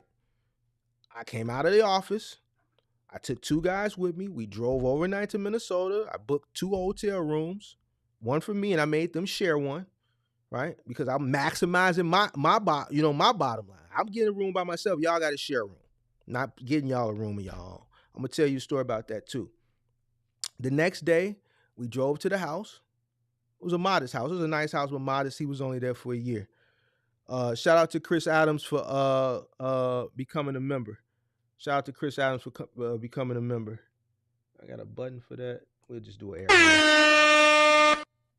Took us all day to unload the truck. Obviously, everything is in boxes, so we got a lot of boxes and styrofoam, and then we got to put a lot of stuff together. So we were there the whole day, from early in the morning to very late at night.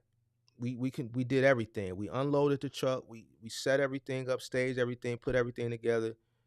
Took the garbage. The next day, we went back to the hotel that day once we finished. The next day, we went to the dump.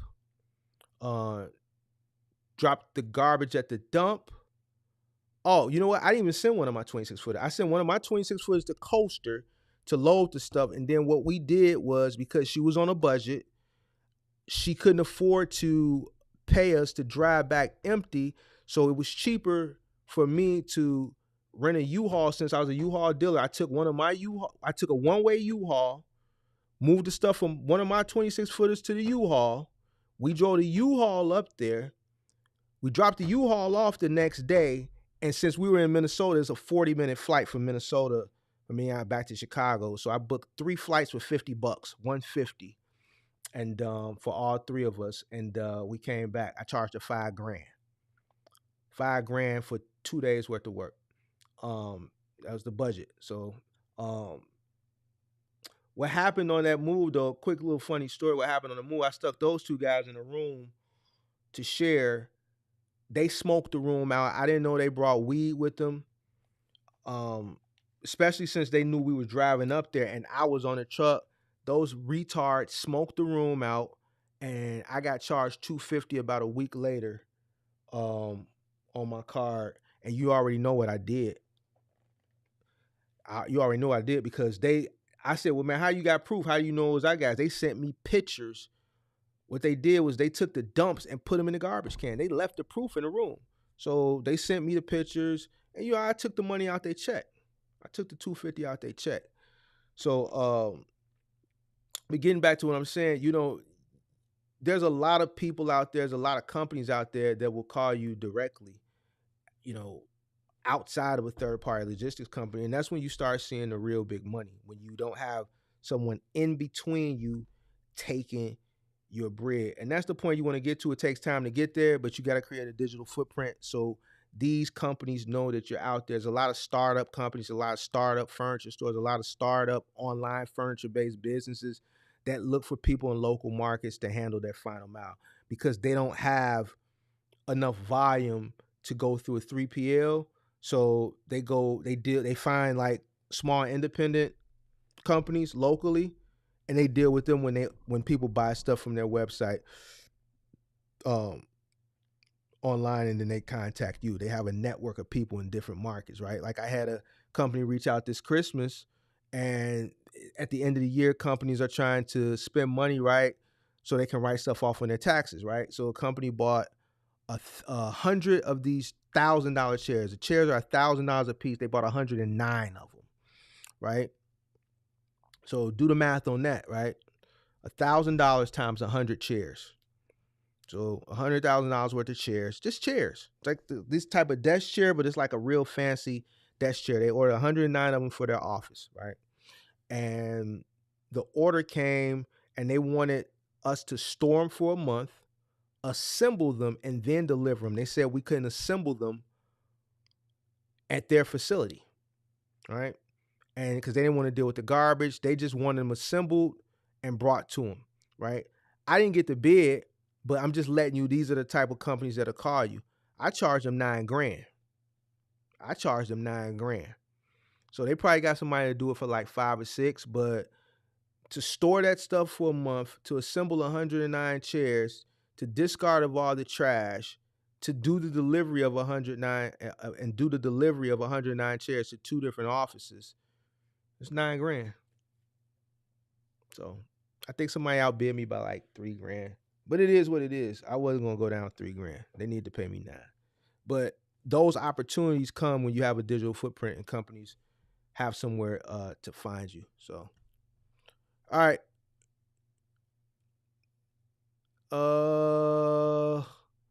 Chris Adams just became a member. Shout out to Chris Adams.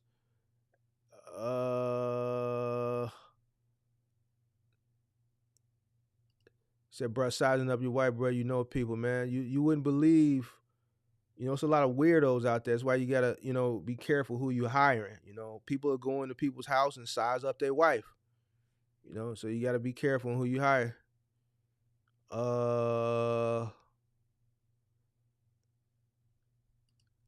I am retired. I still got 2 trucks left. You want to buy them?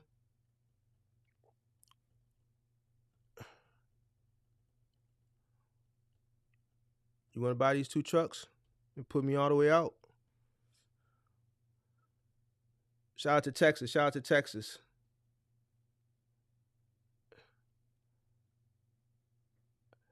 You said you like the floor idea. Mark, you definitely putting that where I can't wait till you drop that course. Da, da, da, da. Any questions? Shame that Algo didn't push this channel to me way sooner. Just like I said last week on the live last week, the algorithm doesn't push the channels that mean something. It's gonna push the channels that ain't providing value. That's just how the algorithm is. You know what I'm saying? But I got something for the algorithm. I'm gonna throw some money at the algorithm. So I got some stuff that I've been really doing a deep analysis of YouTube, and I've really been studying it. And I'm just gonna take a page out of Mr. Beast's book. I'm gonna throw some money at the algorithm and see how that works. So stay tuned. Stay tuned. Shout out to Texas. Uh,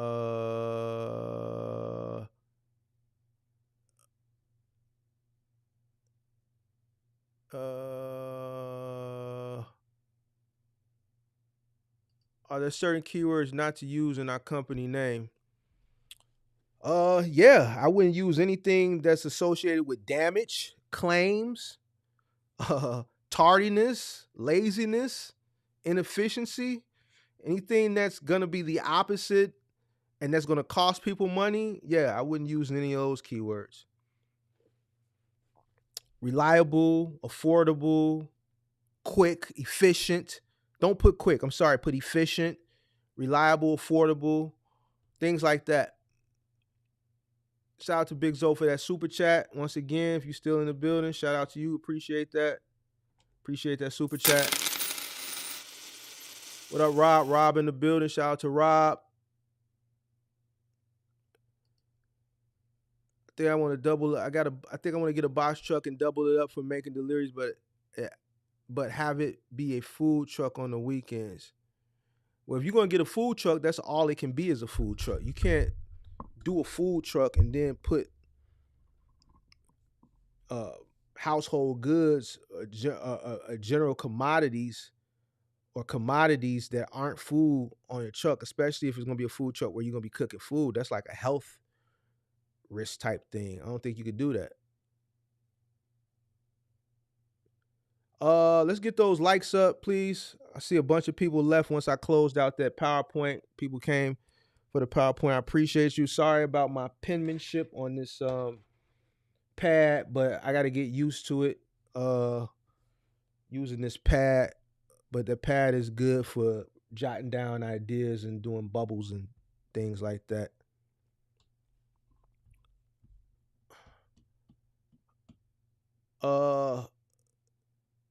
Do you know YouTuber Cody Burns? He made a lot of money from box trucking as well.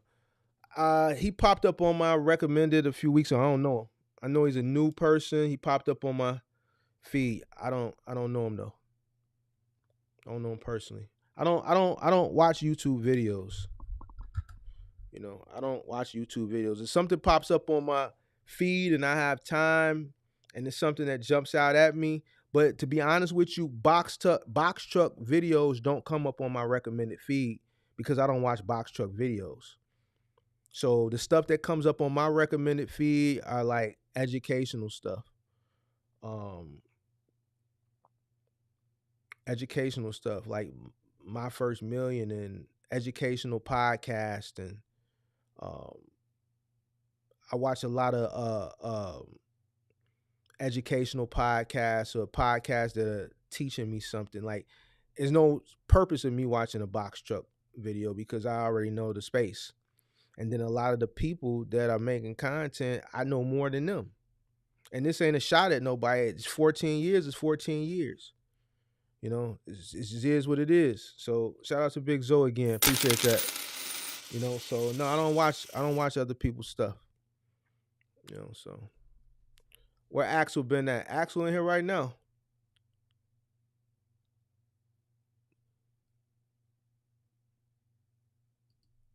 Would I Mark, what buying criteria would you use for a used Ford 250 medium roof? I would look at the mileage. Um, for what year? What year is it? I would look at the mileage. Depending on the year, I would look for a certain type of mileage. I would look at the powertrain. I'm not really worried about uh, physical wear and tear on the inside. If the seat has a snag in it, stuff like that doesn't really matter. A nick or a scratch here, it's a work van. Doesn't have to look pretty as long as it's presentable. Uh, but I would look at that powertrain. And I would look at that mileage.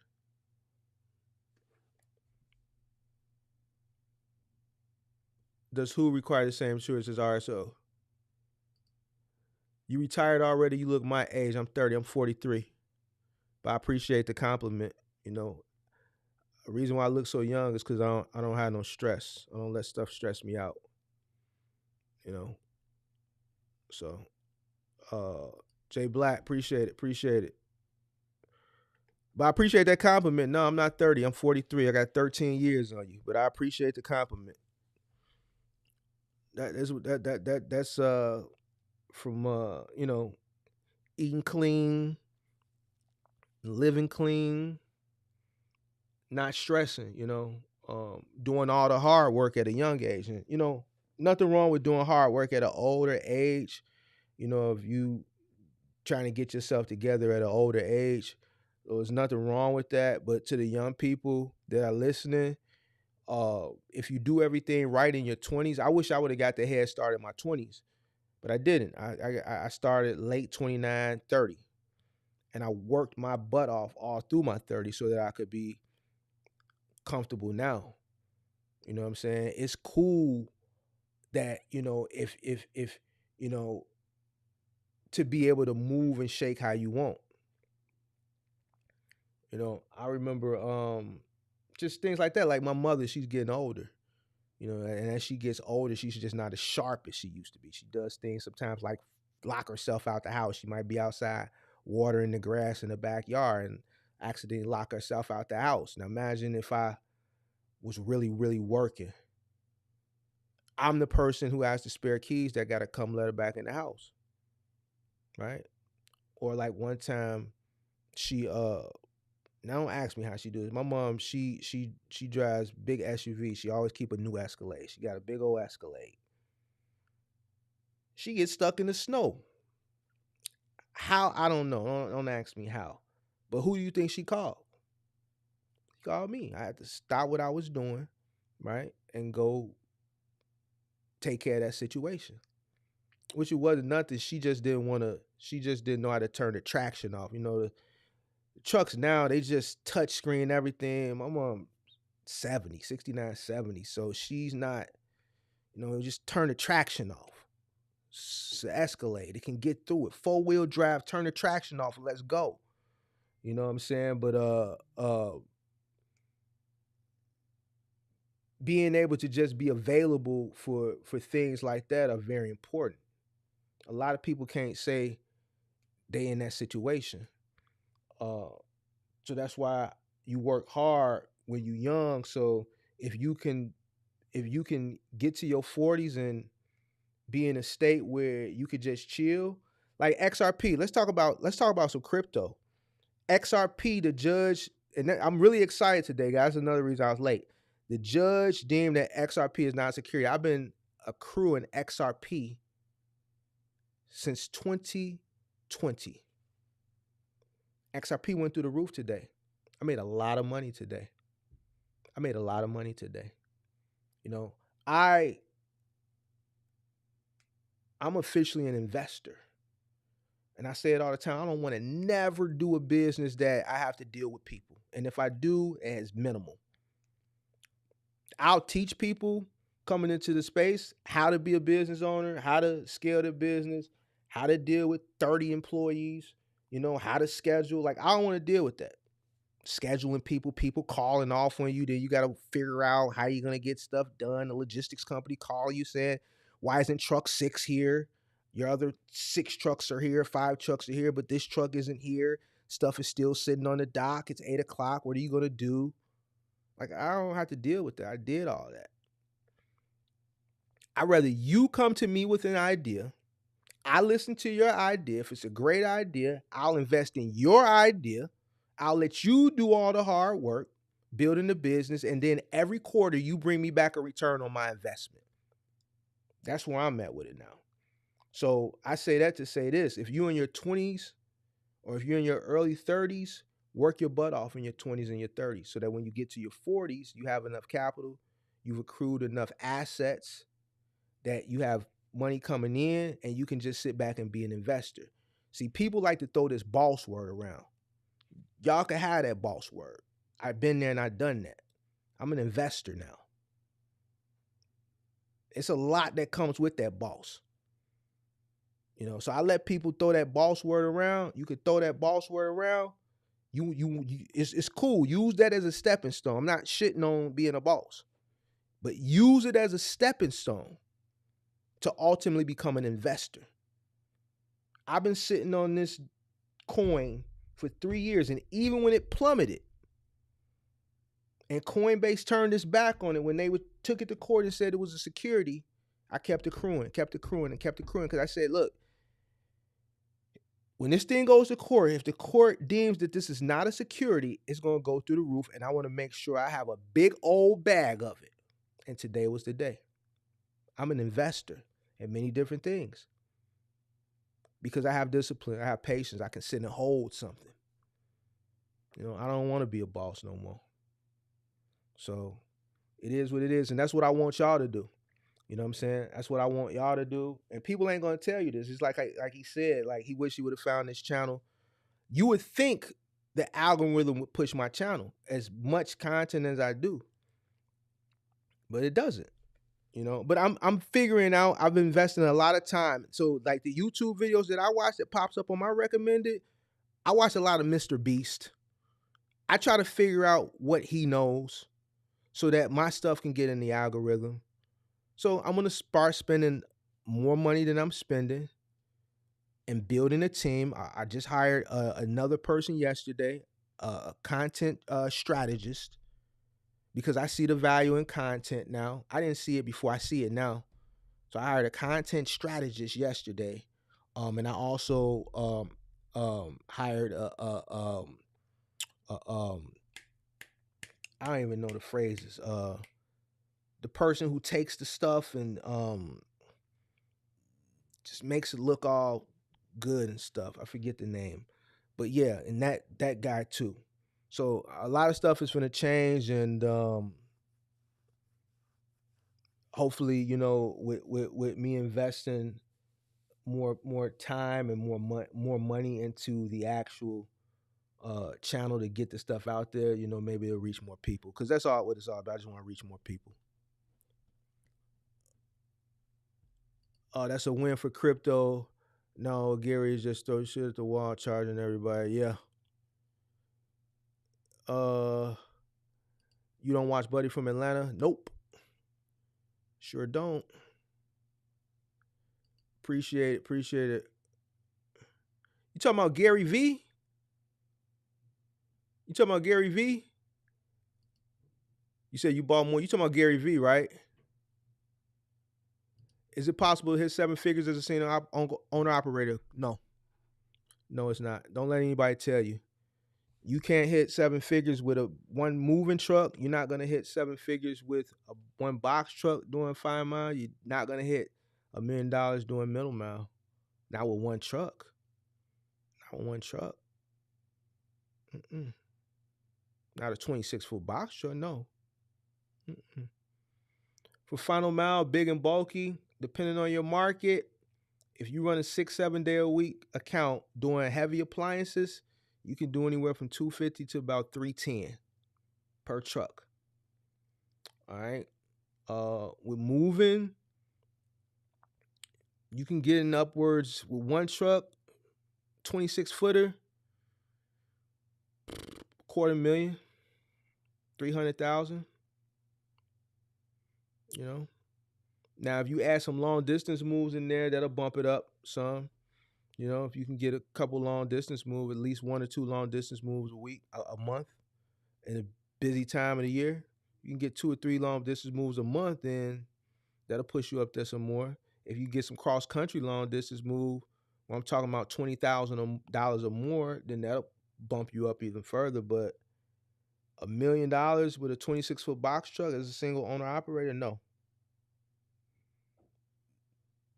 The first year I grossed a M, I was running 15 trucks, 12 to 15 trucks, because I wasn't running 15. I was building that year, so uh, it was a mix between 12 and 15, because I didn't run 15 throughout the whole year. And I think at some points of that year, I think during peak season, I might have went up to maybe like 18, because I remember renting a few trucks too that summer for overflow. So in the summertime, we would rent additional trucks. So it would range between 12 and 15. 15 in mine, then in the summer, it jumped up to 18, go back down.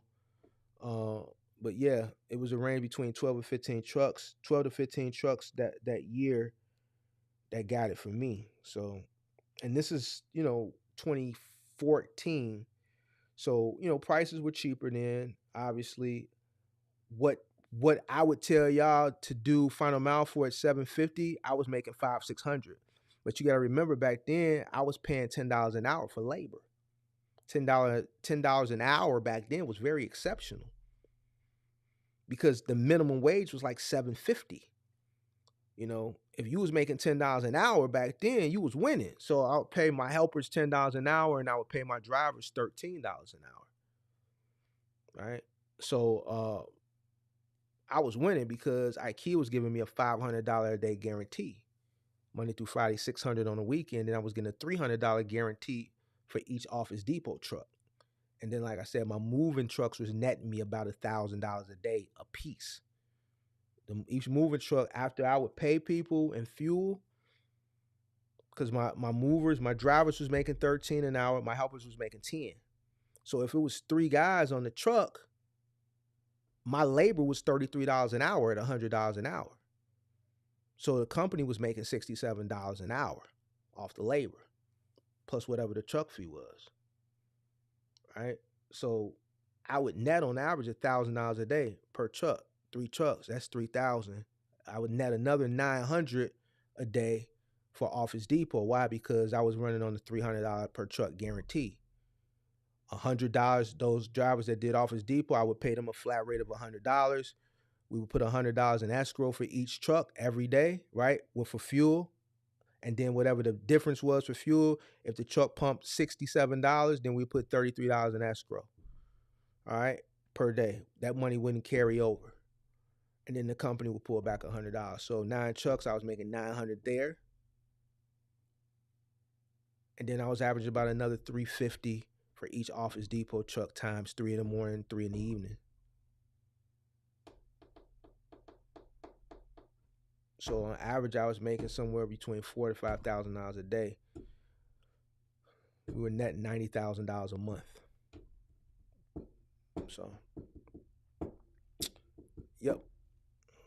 So, one truck is just not enough time in the day, and it's just not enough time in the day for you.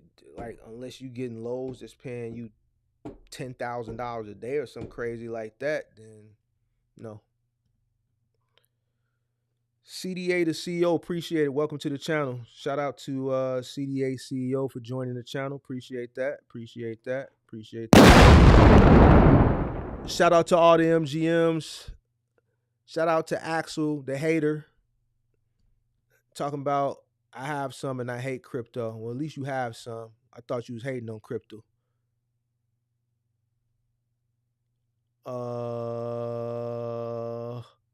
Soul Mine that said right before Elon came on. What crypto y'all talking about? Dogecoin. I sold mine when Elon came on. If you talking about Dogecoin, I made a big old bag too. I would have made more, but it kept freezing up. But I made enough. With the money that I made on Dogecoin that year, that was pretty much what I lived off on the following year. Pretty much.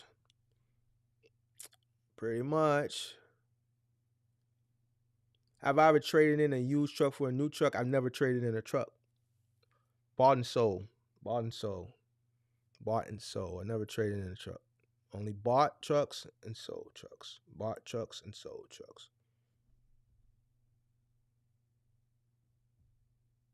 Mark, you think Dogecoin can hit $2 by 2025? I think we need to just focus on a dollar. I've been buying back into Dogecoin uh, about a week. I got it set. I got my buy set to about a week. I'll be happy if it just get back to a dollar. If it go to $2, then fine. But I'm gonna tell you one thing though, since we talking about crypto, I think the next bull run is gonna be the last bull run. I think the next bull run is gonna be the last bull run, and then we probably gonna see some sort of regulation. So, for anybody that is looking to get rich or get or just make a lot of money, like life changing money, now is the time. I don't think this next bull run is going to be like the bull run of 2017.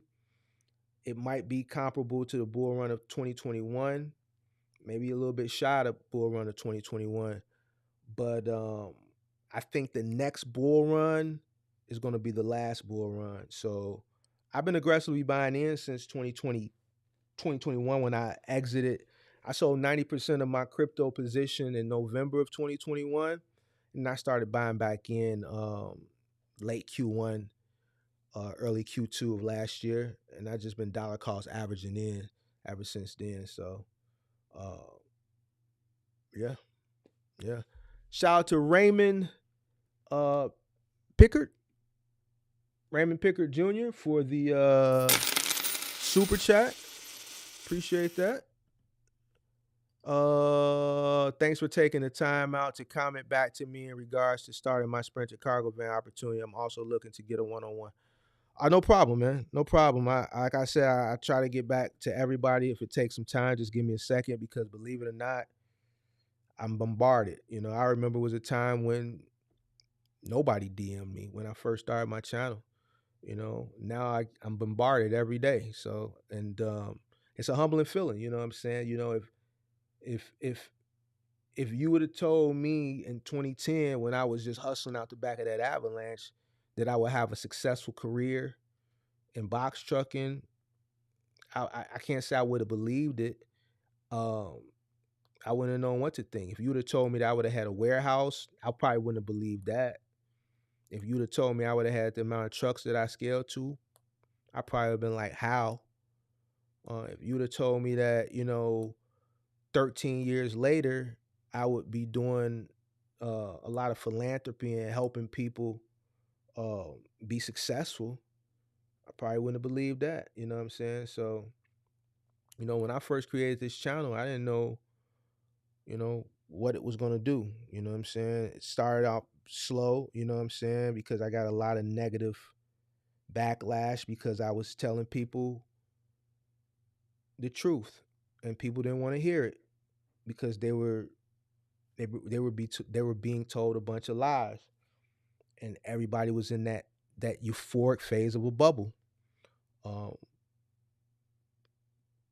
but I kept at it, you know what I'm saying? And I kept at it, and I just kept coming back with more facts and more facts, and it's just like someone that I really admire said, it's not the fact that I wasn't right, it just wasn't right now, and I didn't allow myself, to give up. I just kept, pushing my narrative of what I knew. And when those things slowly started to come into fruition is when my channel started to scale. And now, what I'm saying, a lot of people hit me up for advice, and my DMs are flooded, my Facebook messages is flooded, comments through videos. Like I get comments on videos that I did when I first started YouTube, like horrible videos. So I appreciate everybody that reaches out to me. It's very humbling. Whatever I can do to help a person, obviously you guys know now that I will. And that's what I'm just going to continue to do. Clearly, this is what God wants me to do. If I have information, I've seen success, then it's only right that, I do the right thing. And the more stories that I read about how people were taken advantage of during the pandemic, it gives me more motivation to just continue to help people. And then a lot of people say, man, Mark, I wish you were around in 2020 and 2021. And I always rebuttal it by saying I'm glad I wasn't, because if I was around in 2021, like in the real thick of it, I wouldn't have stuck around because like the stuff that I had to endure last year was just putting out the right information and telling y'all, look, it ain't gonna be no peak season. Stop listening to these guys. Stop wishing and preparing for this peak season, thinking you're gonna get a bag and you're not. You know what I'm saying? If I would have been around in 2021 and I would have been speaking the truth then, nobody would have listened because there was so much money out. People were euphoric, and I would have got driven off the internet by my own accord. I wouldn't have wanted to deal with it because I've been like, man, I don't need to help nobody. They don't want to listen. I ain't got to help them. My life is perfectly fine. You know what I'm saying? So it was not time for me to come on. I'm glad I wasn't because if I would have came on, I would have left and I wouldn't be here now. So, but getting back to what I was saying, I appreciate everybody for reaching out. It's very humbling. And whatever I can do to help people, I just continue to help people. So not it ain't really no big thing. And then if you want the one-on-one, there's no pressure. Whenever you're ready, www.boxtruckcourses.com. I'll be there. You know what I'm saying? I ain't going nowhere. Shout out to Kenneth Prophet. Hold on, we gotta drop the I gotta get me another button thing. I got all my buttons filled up with stuff. Appreciate Kenneth for the $4.99. I appreciate that. We got one more, Asthma Rolling. Shout out to Asthma Rolling, man. Asthma Rolling been going crazy with the super chat. Out the month. I appreciate you, Asthma Rolling. I appreciate all my MGMs. Once I launch that community, all the MGMs, y'all got free access to it. I just got to figure out how we gonna code y'all the free access. All right, we got to put that into the coding. So once I figure that out, I will. And when it launches, I'll let everybody know on the channel when it launches. For those that don't know, we built a community similar to like what a Facebook group is, but I didn't want to do a Facebook group. I'm an entrepreneur. I built my own community. Why would I go on Facebook when I could build my own community? So I built my own community, and it's just going to be a place where people in the box truck community, the cargo van community can come and exchange information. And then we'll do weekly meets right there on my website. It ain't going to be on YouTube. It ain't going to be on Zoom. It's going to be on my website. Yes, it does come with a price tag because this is exclusive. This is going to be stuff that you're not going to get on YouTube. This is going to be stuff and you're going to get a lot on YouTube still, but this is for people who really want the insight because the more my popularity grows in the box show space, I'm just being honest with you, the more I'm not going to be able to respond. Like it's already overwhelming.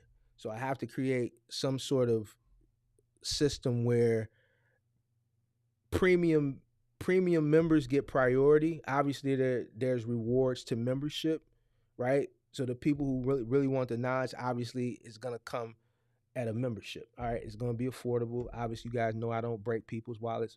My courses are $14.99 to $29.99. They're not $900. Like I don't do that. So, but we have to charge something because the platform have to cover the expenses of the platform. And just the expenses of what it takes to do this. So, but with that premium, you're gonna have I wouldn't say 24-hour direct connection, but when you ask a question in the community, those questions will get answered with priority versus people who are in my DM that's been sitting in there for a week or 2 weeks.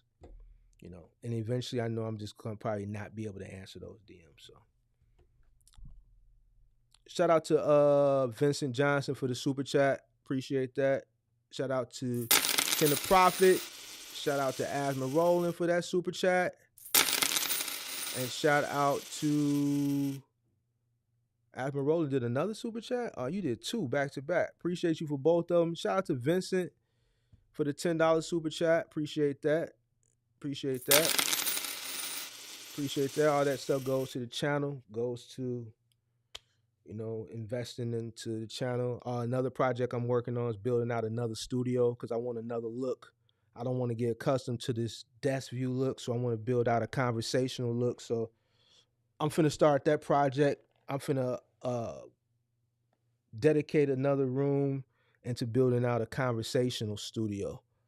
I know Kirk be in town a lot, so when he comes in town, we can actually film our Wise Men podcast in that studio. Whereas we got the room for multiple people, and if we have guests, so I'm working on some things, man.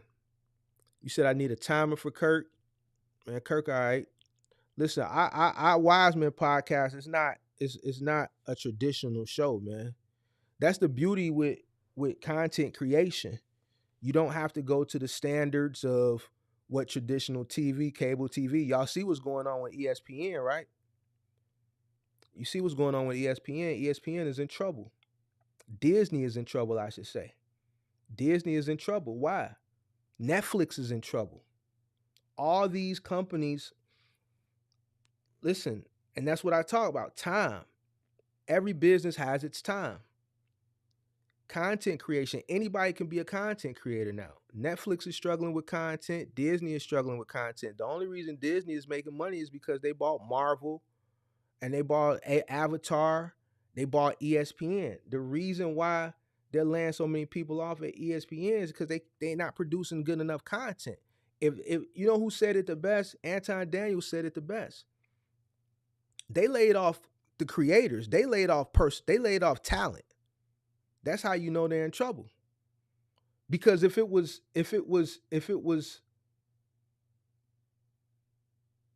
a money thing, they would have laid off back office people. They would have laid off cameramen, they would have laid off editors, they would have laid off lighting people, stuff like that. They making money, they got money, they not broke. They laid off the talent because they're not producing good enough content. They in trouble. So they're probably going to end up selling ESPN. They're probably going to just end up selling ESPN. They've done what they've done with it. They made the money that they made, but ESPN ain't been good in years. It ain't been good in years. Stephen A. Smith got his own podcast. He's still on ESPN. They kept him, but he got the Stephen A. Smith show on YouTube. Just in case. Why do you think these guys are building out their own platforms on YouTube for the just in case scenario? Same thing with Skip. I know a lot of people hate on Skip. I like Skip. I like Skip because he's a Jordan stan. And anybody that's a Jordan stan is a friend of mine because I'm a Jordan stan. It's two people you can't say nothing bad about. And they both initials is MJ. Michael Jordan and Michael Jackson. You can't tell me nothing bad about Michael Jordan. You can't tell me nothing bad about Michael Jackson. I know Michael Jordan's an asshole. All right? But you can't tell me nothing about him. Why? Because he gave me 6 years. No, he gave me more than 6 years. He gave me 6 great years and 6 great years of memories. And all the other years that they didn't win the championship were still great years. That was my childhood. The 80s and the 90s. Sitting in front of the floor model TV with my Indian style. Watching Michael Jordan, be like Mike. That's a part of my childhood. You can't tell me nothing bad about Mike. You can't tell me nothing bad about Michael Jackson. I remember my mom and dad playing Thriller back in 83, 84, back to back to back. I remember when Vincent Price used to laugh at the end of Thriller. I was like 4 years old and used to scare the holy shit out of me. You know what I'm saying? So that was my childhood. You can't tell me nothing bad about Mike, either one of them. So... but content creation is big now with, look at Cameron and Mace. They got their own sports show. And the show is actually pretty good. Cameron spent the money, built out a studio. They already getting sports guests. Stephen A. Smith came on their show. Cameron and Mace have a good sports show on YouTube. And to me, it's actually better than Undisputed or First Take because it's from a hip-hop point of view. They show to me is way better. And Undisputed is a good show. Skip is a good debater. You can't take nothing away from Skip. Skip knows his stuff. I would love to see him and Charles Barkley go at it. Stephen A. Smith, great debater. But the fact that two rappers can start a sports debate show on YouTube and have the success that it's had, and it's a good show because those two guys together are hilarious. It just lets you know the direction that content creation is headed in. So all these these channels, these cable channels are in trouble, you know. So that's why it's important for me, since I'm fully invested into this, to just keep going forward and to throw more money into it, because eventually what's going to happen is right now we're at normalcy. This is normal. The spot market rates are normal, all right? But eventually there's going to come a time where goods are going to go back and exceed services. Right now service spending is exceeding goods, all right? There's going to come a time where goods are going to exceed services again. It's not going to be this year. It may not be next year, maybe 2025. But when that happens, volume is going to pick back up and rates are going to pick back up, and they're going to be a little bit above normal. And when that happens, you're going to have a whole new group of people that are going to come into the space. It's not going to be like how it was during the pandemic, right? But you're going to have a group of people that are going to come into the space, and everybody's going to be talking about how trucking is this and how trucking is that. But by that time, we're talking about another year and a half, 2 years, I'll be all the way gone to the point where my channel is built out, professional, 2 studios, however many studios I desire, and I'll be in the position to contrast a lot of that misinformation that will probably get thrown out uh, uh, for content so people can make money. People throw information out for content so they can make money regardless of the effect that it's going to leave on the person that's consuming that content. So I'll be in a position that, I'll have a contrast to that, and then people can, you know, oh, this Mark dude is saying this and this dude is saying that. So people got a choice. They got a choice to make. So now they got to do their due diligence. So that time is going to come, and I'll just be in a position where, I'll be at the top. So, any night I perform like Mike, any Tyson, Jordan, Jackson action. Yeah, forgot about Mike Tyson. Mike Tyson was another one. That would be wild, Charles and Skip. Skip actually invited him on because Charles said he wanted to kill him, and Skip did a whole monologue about Charles Barkley on his show last Thursday. And he said, man, he would love for Charles to come on. I know that ain't gonna happen, but them two Monday through Friday, that would be a great show. That would be a great show. You sitting on Ripple to at least $100. You think it's gonna make it that far? What about Mike Jones? Mike Jones was in the 2000s. I was a grown man by then. Dope show. Appreciate it. Appreciate it. Appreciate it. With the antenna and the old cable slider. We didn't have cable. We didn't have cable in the 80s. We didn't get cable to 1991. We got cable in 1991. I was 11. Yeah, we were poor. So when we finally got cable in 91, I remember it like it was yesterday because it was a channel called The Box. Some of y'all that's a little bit older probably know what I'm talking about. The Box, music television that you control, where you would the videos would scroll across the bottom, and they have a 3-digit code, and you have a 1-800 number. You call, you pay $250 over the phone, and you push the 3-digit code in of the video you want to see, and it'll play. And when we first got cable, I found that channel, and I remember they would play Mariah Carey, "Vision of Love," back to back to back to back to back. They would play that, and NWA, "Always Into Something" had just came out. They would play that video, so I remember like it was yesterday because it was amazing to me to have cable TV. See, back then, little stuff like getting cable was amazing to you because the only thing I was used to was regular TV. And back then, for y'all that remember, TV used to go off at a certain time. Even though I was a kid, I wouldn't stay up there late. But like in the summertime when I'd be up late, like around 1 o'clock, TV would go off. Some of y'all probably like, what do you mean TV would go off? Like at 1 o'clock, you would hear the Star Spangled Banner, and then you would just see all the little fuzzy stuff in the refrigerator. We used to call it the bees in the refrigerator. TV would be fuzzing. And it would be like that to about 6 a.m. And then 6 a.m. the news came on. I remember like in 87, 88 when Fox first started. when Fox first started, when Rupert Murdoch first started, they only had two shows. They had the Tracy Ullman Show and 21 Jump Street. And that's where Bart Simpson came from, the Tracy Ullman Show. Some of y'all don't know what I'm talking about, man. Some of y'all don't know, man. Some of y'all too young, man.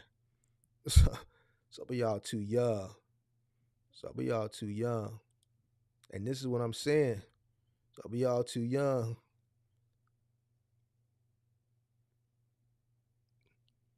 The TV would go off. Y'all don't know nothing about TV going off. What y'all know about TV going off? Yeah, so cable was a big deal when we got it. Cable was a big deal, and when I got a Nintendo with the power pad and the gun for duck hunt, I got the system that came with the power pad, and the damn duck hunt gun. The box used to be MTV rival back in the day, right? Until MTV bought it and turned the box into MTV2. Most know what's up. Yeah, the box was MTV's rival. And then MTV just ended up buying the box, and then that's what they made. MTV2 was the box. So they bought the box, and then they turned it into MTV2. Yep.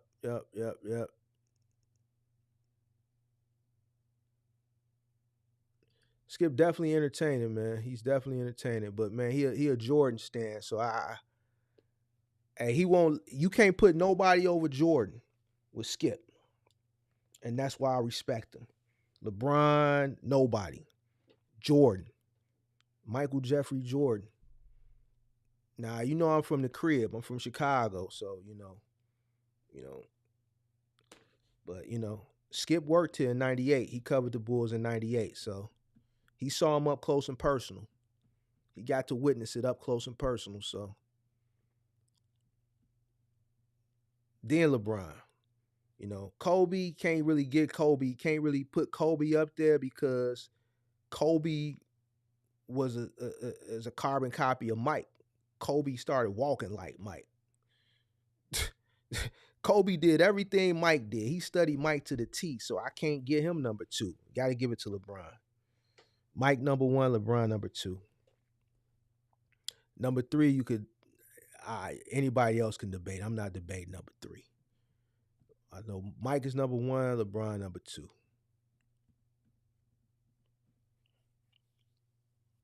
All right, Kobe was a clone, so we can't get Kobe number two. I wouldn't even get Kobe number three. Rest in peace.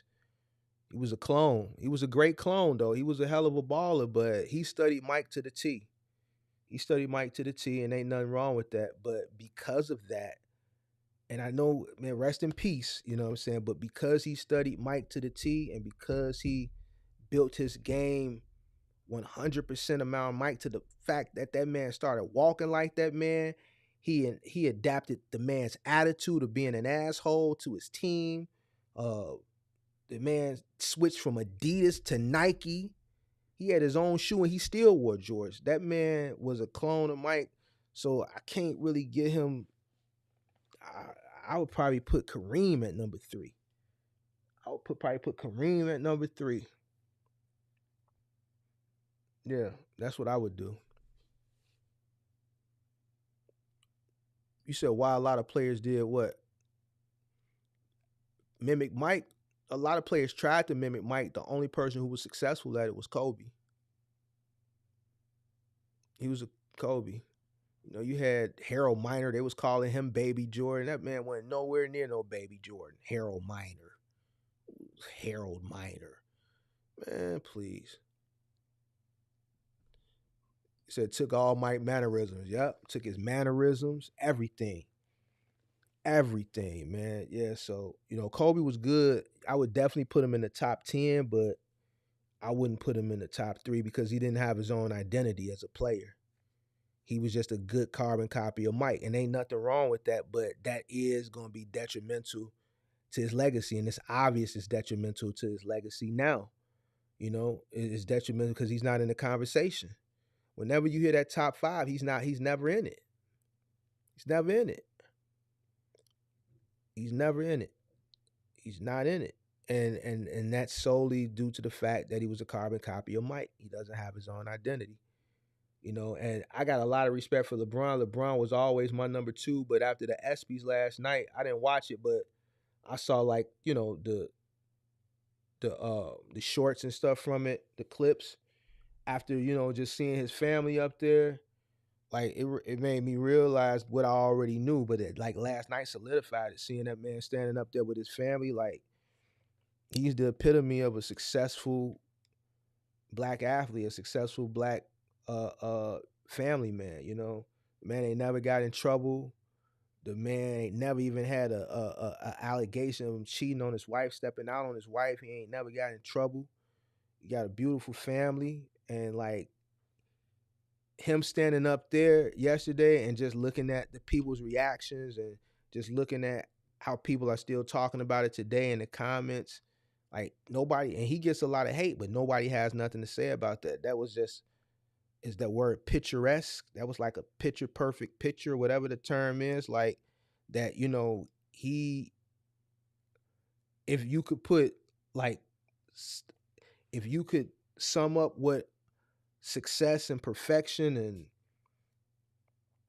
of life could be, then just them standing up on that stage was it last night. So just with that, you know what I'm saying, man, he's number two. And his game puts him at number two, but even with Jordan was gambling. Man, I'm from here, so I know a lot of stuff that y'all probably don't know. Like I could do a whole show of Michael Jordan stories just from being in Chicago, like some of the stuff that's done happened. Uh, I could tell y'all the stories of what really happened with his old man. You know what I'm saying? Like I could tell you how he was gambling with the mob here, the Chicago outfit. I could tell you stories about him and Antoine Walker, him and Jamal Crawford. Uh, I could tell you a lot of stories about Mike just from being in the city. I could tell you stories about him and the Blackstones, how the Blackstones was his security, and how he rode motorcycles with the Blackstones from Foster Park. I could tell you a lot of stories about Mike.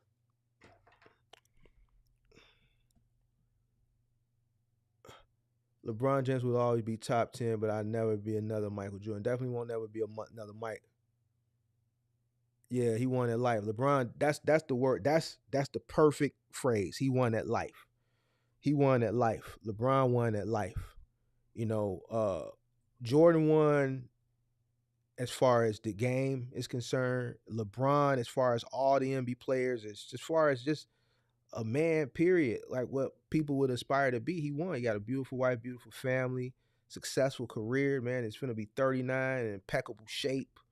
He's worth $1 billion. He's taken his money from that he's earned from the league and built a successful media company. He's executive produced movies. He got Maverick Carter over there on the media side. He's built the biggest sports agency, Clutch Sports with Rich Paul. Man, watch it. Just pay attention to the credits when you watch TV shows and movies. You see LeBron's name. See, I watch credits. You'll be surprised whose name you see. Starting to see LeBron's name pop up in a lot of credits. So LeBron getting money. That's why he went to LA. He wanted to be close to where the money was at for Hollywood. He knew that basketball was going to eventually come to an end. So he's built successful businesses outside of his main business because nothing lasts forever. So you got to diversify. And that's why I be telling y'all with the box truck thing. You gotta, when the money's coming in and it's good, you gotta start planning for the future because you may not want to do this. It can be very tiring. You run a middle mile, you're not gonna want to drive. Like longer the days, person gonna drive for 30, 40 years over the road. That was back in the 70s, the 80s, the 90s, the 2000s when there was just not a lot of stuff to do. In the 70s, it was not a lot to do. There was no cell phones, there was no Instagram, there was no social media. A person could just drive and be bored because there was nothing else to do. TV would go off, like I said, at a certain time. 80s, 90s, same thing. But as time advances and technology gets better and better and better, and the new generations rely on technology and they become less, um, uh, their attention span just gets lower and lower and lower and lower. It's gonna be hard to put people behind the wheels of trucks for long distance driving. It's just not. It's just gonna be hard. So, for people who want to do middle mile, like when that money is coming in, you got to allocate that money to something else that's going to make money so that if you say, you know what, I'm tired of being on the road, you got money coming in. You can sell that asset of a truck and you got other forms of revenue coming in. If you're doing middle mile for 10 years and, you know, you just tired, you scaled up, you're tired of dealing with people calling off, you're tired of dealing with claims, you're tired of dealing with scheduling, you're just tired of dealing with the day to day of what it comes and the stress that is associated with running that type of business. You've taken the money when the money was coming in and you've allocated it to um, other avenues that are bringing you money in. And if you want to walk away, you can. Same thing with moving. Same thing with every single other thing. You know what I'm saying? So that's basically what LeBron did. MJ was the chess code to the NBA. LeBreezy won at life, even brought his Pittmans up. Yeah, all his partners is up. Mav, Chris, Maverick Carter. Damn, I just said the dude's name and I forgot already. His buddy, that's Rich Paul. All his homies is up. Wait a minute. MJ had security with Blackstones. I never thought in my lifetime. I thought Chicago police protect him all the time. Damn, Mark, this is interesting. No, man. I mean, I seen Mike walking down Michigan Avenue one day. I came out of the Gap and Mike just walked right past me. And it was like nobody even realized it was the middle of the day. His office was right across the street at the Omni Hotel. So it wasn't nothing like to know if he was in the building. Sometimes his wife would be driving one of the cars because all of his cars would have some type of, you would know it was him. It would be a Corvette in front of the Omni and it would have 23 in Roman numerals, or it would say MJ, or it would say Jumpman 23. You knew if him or his wife was in their office. But he walked right past me one day. He had no security. Yeah, when he would ride his motorcycle, the Stones would protect him from Foster Park. Yep, yep. He used to gamble out at the Trump Casino back when it was the Trump, before Trump casinos went out of business. Now it's the Majestic out there at the riverboat out in Gary. Him and Richard Dent would just sit up at the casino and gamble all night. Richard Dent, they used to play for the Bears. That was his gambling buddy. Him and Richard Dent. Him and Richard Dent would just go into high limits and gamble all night. You know what I'm saying? And lose money all night. Or he would gamble. It was a gym. It's called West Loop Athletic Club now, but back in the day, it was called Hoops. And that's where he would hoop at. He would practice hoop. Him and R. Kelly would be in there running, talking shit, running, gambling, playing. Him, R. Kelly, Twan, Sean Marion, uh, uh, like when 2000s came, when Jamal Crawford was paying for the Bulls, um, like all the Chicago Hoopers would be in there just hooping. Yep.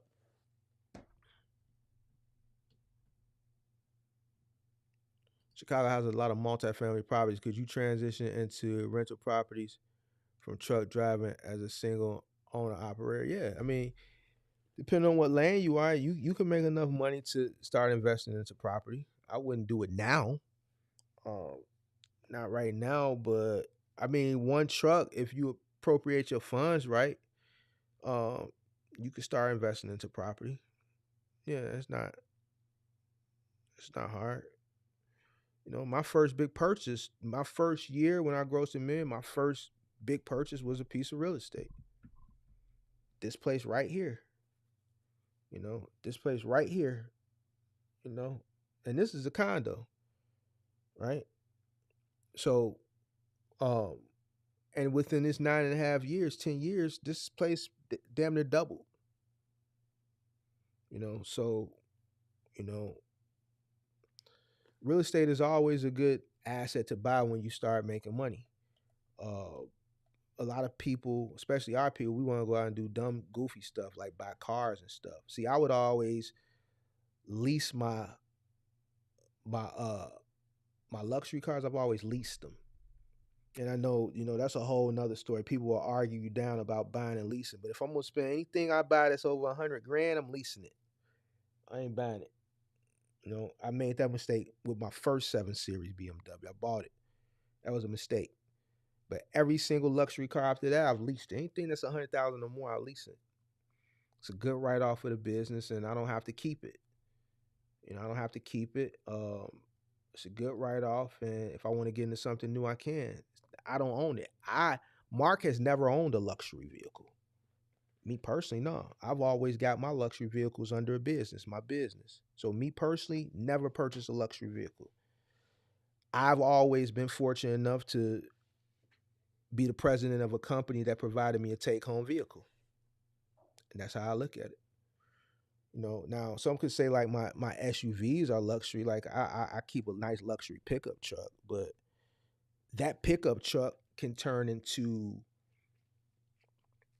the reason why I keep a pickup truck is because it snows here, and two, if it ever got down to the get down, I could throw a snow plow on there. I could put a trailer on the back of it. I'm far removed from that now, but you never know what the future holds. So I always keep a nice uh, pickup truck. Um, then I got the Tessie. Um, Other than that, all my luxury cars, anything I get that's 100,000 or more, I lease it. Probably one of the worst buys you can do. But you got people that they get a little money and they go buy like C class Benzes and goofball stuff like that. I don't know why a person would buy C class Benz. I see people around here with C class Benzes, man. So I always drove big boys, man. The big boys. We either driving the 7 Series or we driving the S. We jumping from Mercedes to Benz. It's going to either be a 7 or it's going to be an S. We ain't driving nothing less. But people get money. They think they getting a little money. They go buy them a C class Benz. So I don't know, man. As long as you appropriate your funds right, man, you can buy a piece of property, man. 750 BMW had some bad years. The 745 of 2002 to 2005 was bad, and the 750 from '05 to '08 was bad. The 750 of '09 to about 2014 was bad. All right, so I had a '09. That was my first one. The turbo went out on it, and that was the one I bought, which was stupid. So then after that one, I went and bought a brand new one. Well, at least a brand new one, and I didn't have no problems out of that one. And I just always leased them after that. So the ones you lease, you don't have any issues because in 3 years you turn them back in and you're getting another one. The one you buy, for some strange reason, those are the ones that have the issues. You know what I'm saying? So even though it's under warranty, and the thing with like Mercedes and BMWs, especially that 7 Series, is when that would go to service, it would be in service for a minute.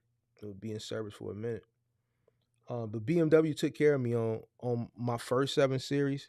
They took care of me. They pretty much bought it back from me.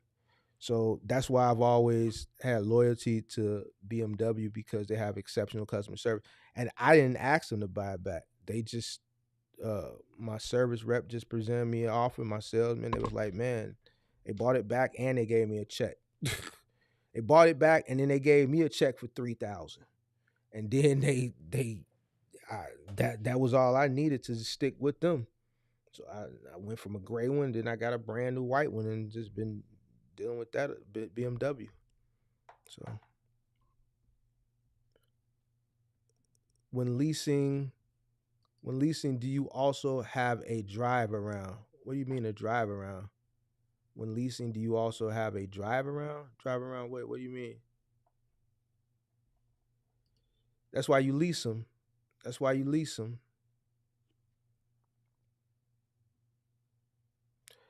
That too, where it all started from. Yeah, so I was gonna say that. Actually, I just got caught up with talking about the BMW.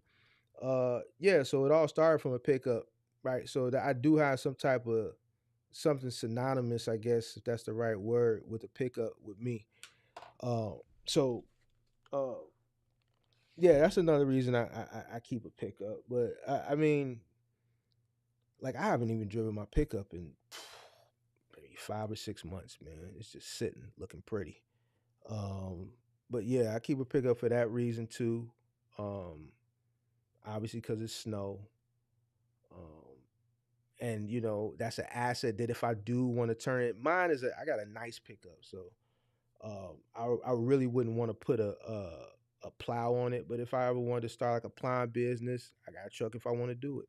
If I ever need to pull a trailer, I pull trailers with this pickup. But if I ever need to pull a trailer, I could pull a trailer. But yeah, I'm gonna always keep me a nice pickup truck. I hate the fact that they going electric, but I guess I'm gonna have to get an electric pickup truck in the next couple of years. When it's time for me to purchase another one. Have I ever drive a G class Mercedes? Nah, not the not the truck. I'll tell you one thing. Last week, my best friend, he just went and bought that GT63. my best, my best, my best homie just went and bought that GT63. And let me tell you something about that. Let me tell you something about him. He don't even own a business. You know what he does? He's in trucking. He's a company driver for JB Hunt. And he bought a $150,000 car. Bought the GT63. So it's money in trucking if you know what you're doing. And this homie worked for me sometimes. He would work for me occasionally. He's actually the homie that when Rob talked about when that sent him on that move to Florida, him. So it's money in trucking if you know what you're doing and you got the right people around you that can maneuver it. He came up under me. So, he know how to move and shake. And we talk about trucking every single day. So he knows how to get to the money as a company driver. To the fact that he can go out and buy a $150,000 Mercedes Benz. Not the 43, not the 53, the GT63. So my homies that's in trucking is all getting it. It's about knowledge. So all that, the spot market this, the spot market that, that's just propaganda. It is bad. It's bad to the people who don't know how to maneuver, and it's bad to the people who get coached and mentored by the wrong people and get led astray, or the people who don't do enough not due diligence. Now, going into this industry on your own, trying to maneuver around, it can be challenging. It is good to have someone who is knowledgeable. And me and my team, we knowledgeable.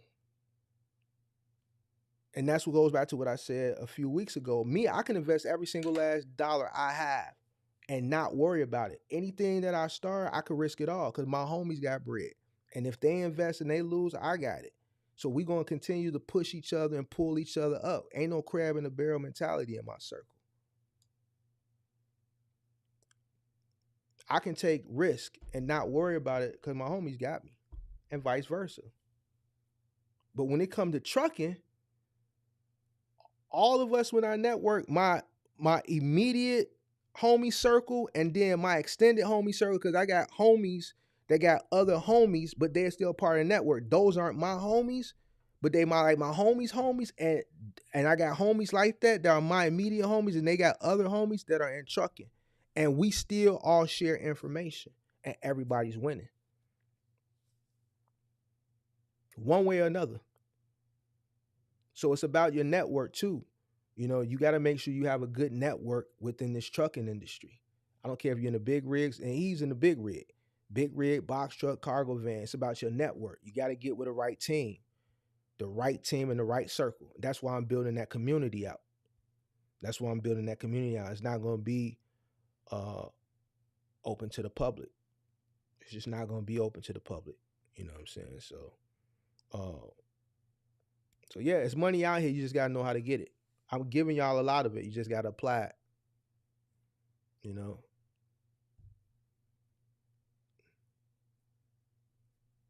You know. Yep. So yeah. Yeah. Um.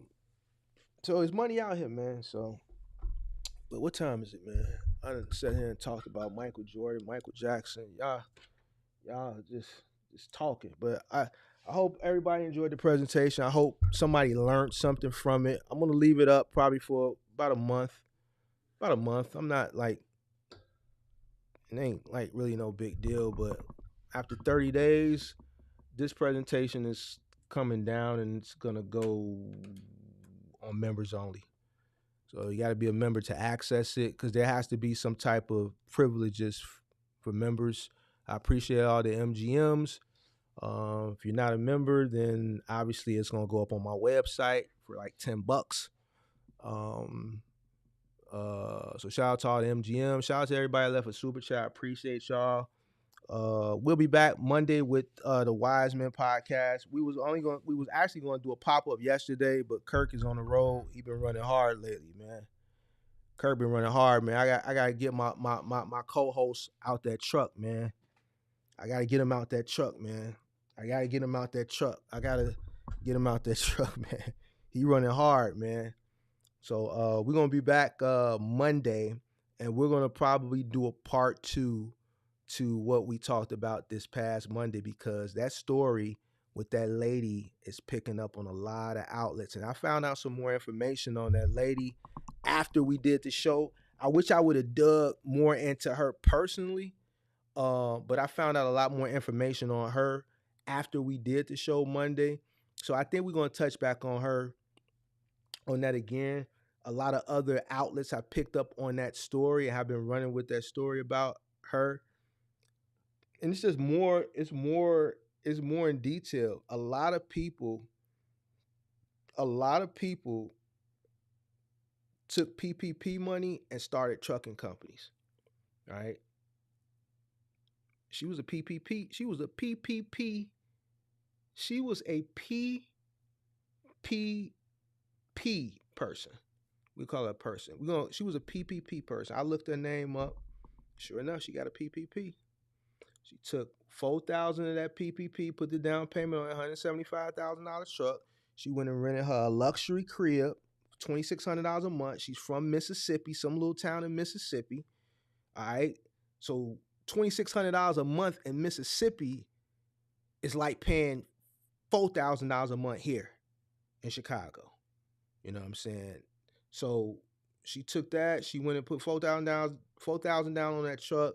She got a luxury apartment. I think I heard somebody was talking about she went and got a Scat Pack or something. I could be wrong on that. I can't confirm that, but she definitely rented that expensive crib. She definitely bought that truck, and she just didn't have enough money. Her expenses was too high. The truck was $175,000. Now think about it, $175,000, and your note is $1,400 a month. How many years is that? That's got to be at least 10 years or more they stretched her out to. Because I've had over $1,000 car notes. All right. Lease payments. Right. And that's been about $1,400 a month for $110,000, $115,000, $105,000 cars. You're paying $1,400 a month for on a $175,000 vehicle. So either they stretched that loan out, they structured that loan out for a very long time, which is strange because I thought they could only go up to 96 months unless they change some stuff or there's some cap somewhere in this story. You know, but yeah, a lot of people got PPP money and started trucking companies and failed. So it ain't just the content creators. A lot of the news stations and media stations is picking up on the content creators and placing some of the blame on them for misleading. But man, people got that PPP money and they wanted to start a business. And like I always say, just because you start a business don't make you a business owner. A lot of people don't have the mindset of what it takes to be a successful business owner. You know what I'm saying? They don't have the patience. They don't have the discipline to build a business and, you know, not spend money on bullshit. You know what I'm saying? They want to look the part, be the part, and it takes time to get to that point. It takes time to get to that look the part, be the part. Like when you look the part, be the part, the company should be paying for that stuff comfortably. Like I said, me personally, I've never owned a luxury vehicle. My companies have always provided me with a take-home luxury vehicle. As the president of the company, it comes with perks. I leave that on the company. You see what I'm saying? So she went out and she did some stuff. So we're gonna do a part two on that because the story is more to the story. And then we came across another interesting person who lost a bunch of money too, and I think we're gonna react to that because there was a lot of mistakes that this person made that I think could be learning lesson for my subscribers, and a lot of the mistakes he made are things that I talk about and tell y'all not to do. And one of the main things he did was he was too gullible. And like I always tell people, like you gotta be a dog, you gotta be shrewd. And y'all heard Rob come on and say, "Man, Mark, you were," basically he called me an asshole. You were rough and you were mean and this, that, and the third. But he understood this is why you got to be. If people see, and this could go for third party logistics companies, your employees, whoever, if they think it's sweet and if they see you sweet, they're going to take advantage of you. Everybody looking to take advantage of you. And this particular story that I came across, this dude got taken advantage of so bad. But like I know how my audience is, and I'm thinking about bringing this person on the channel. So I just don't want y'all to kind of make fun of the cat.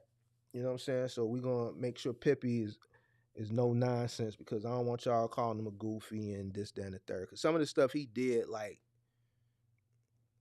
it's just like wow. But he told the story, and I think I'm gonna try to invite him on. So with that being said, he said Slay said we gotta flame him. Nah, man, we can't, cause he a young kid, and that's another thing. Like I was really contemplating. Like I talked to Kirk about it. I talked to my advisor about it. You know what I'm saying? And we was gonna do it, but I know Kirk can't control himself. You know, and then eventually I was gonna hit the button, and then y'all was gonna go in. So I'm like, man, let's slow down. Let's get this together because this situation could be a learning lesson. A lot of the stuff he did, I tell y'all not to do anyway. But I don't want to make fun of this young brother because he's a young brother, and I don't want to discourage him. I don't want to beat somebody up when they down, even though a lot of the stuff he did. But in this situation, because he's young, I want to give him a pass, man. We ain't gonna hit the button on this. We ain't gonna hit the button on him. I'm gonna see if he's gonna come on the channel. We're gonna react to the video, and then I'm gonna want to ask him questions and kind of like give him some advice, and we're gonna treat him good. We ain't gonna we ain't gonna do him dirty, man. It's other people that we could do dirty, man. We ain't gonna do him dirty. You said sometimes tough love is the best love. Yeah, but certain situations, man. This situation, man.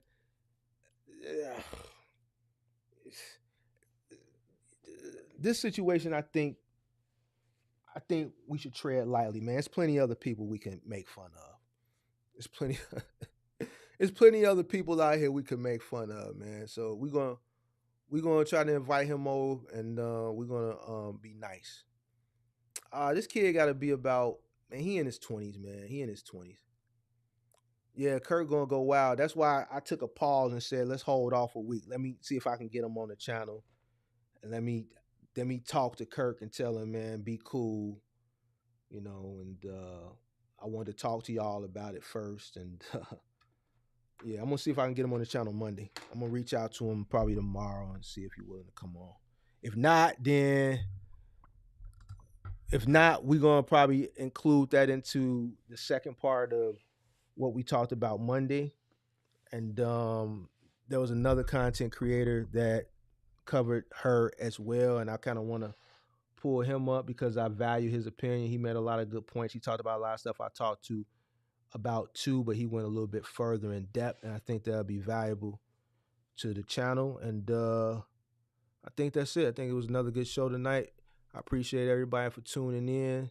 Sorry if my penmanship on the whiteboard was a little messy, but I got to get used to using that piece of technology. Just something I bought just to, you know, do things a little bit different, to switch things up. Appreciate everybody. Appreciate all the super chats. Until next time, guys, I am out. Peace. Peace, peace, peace.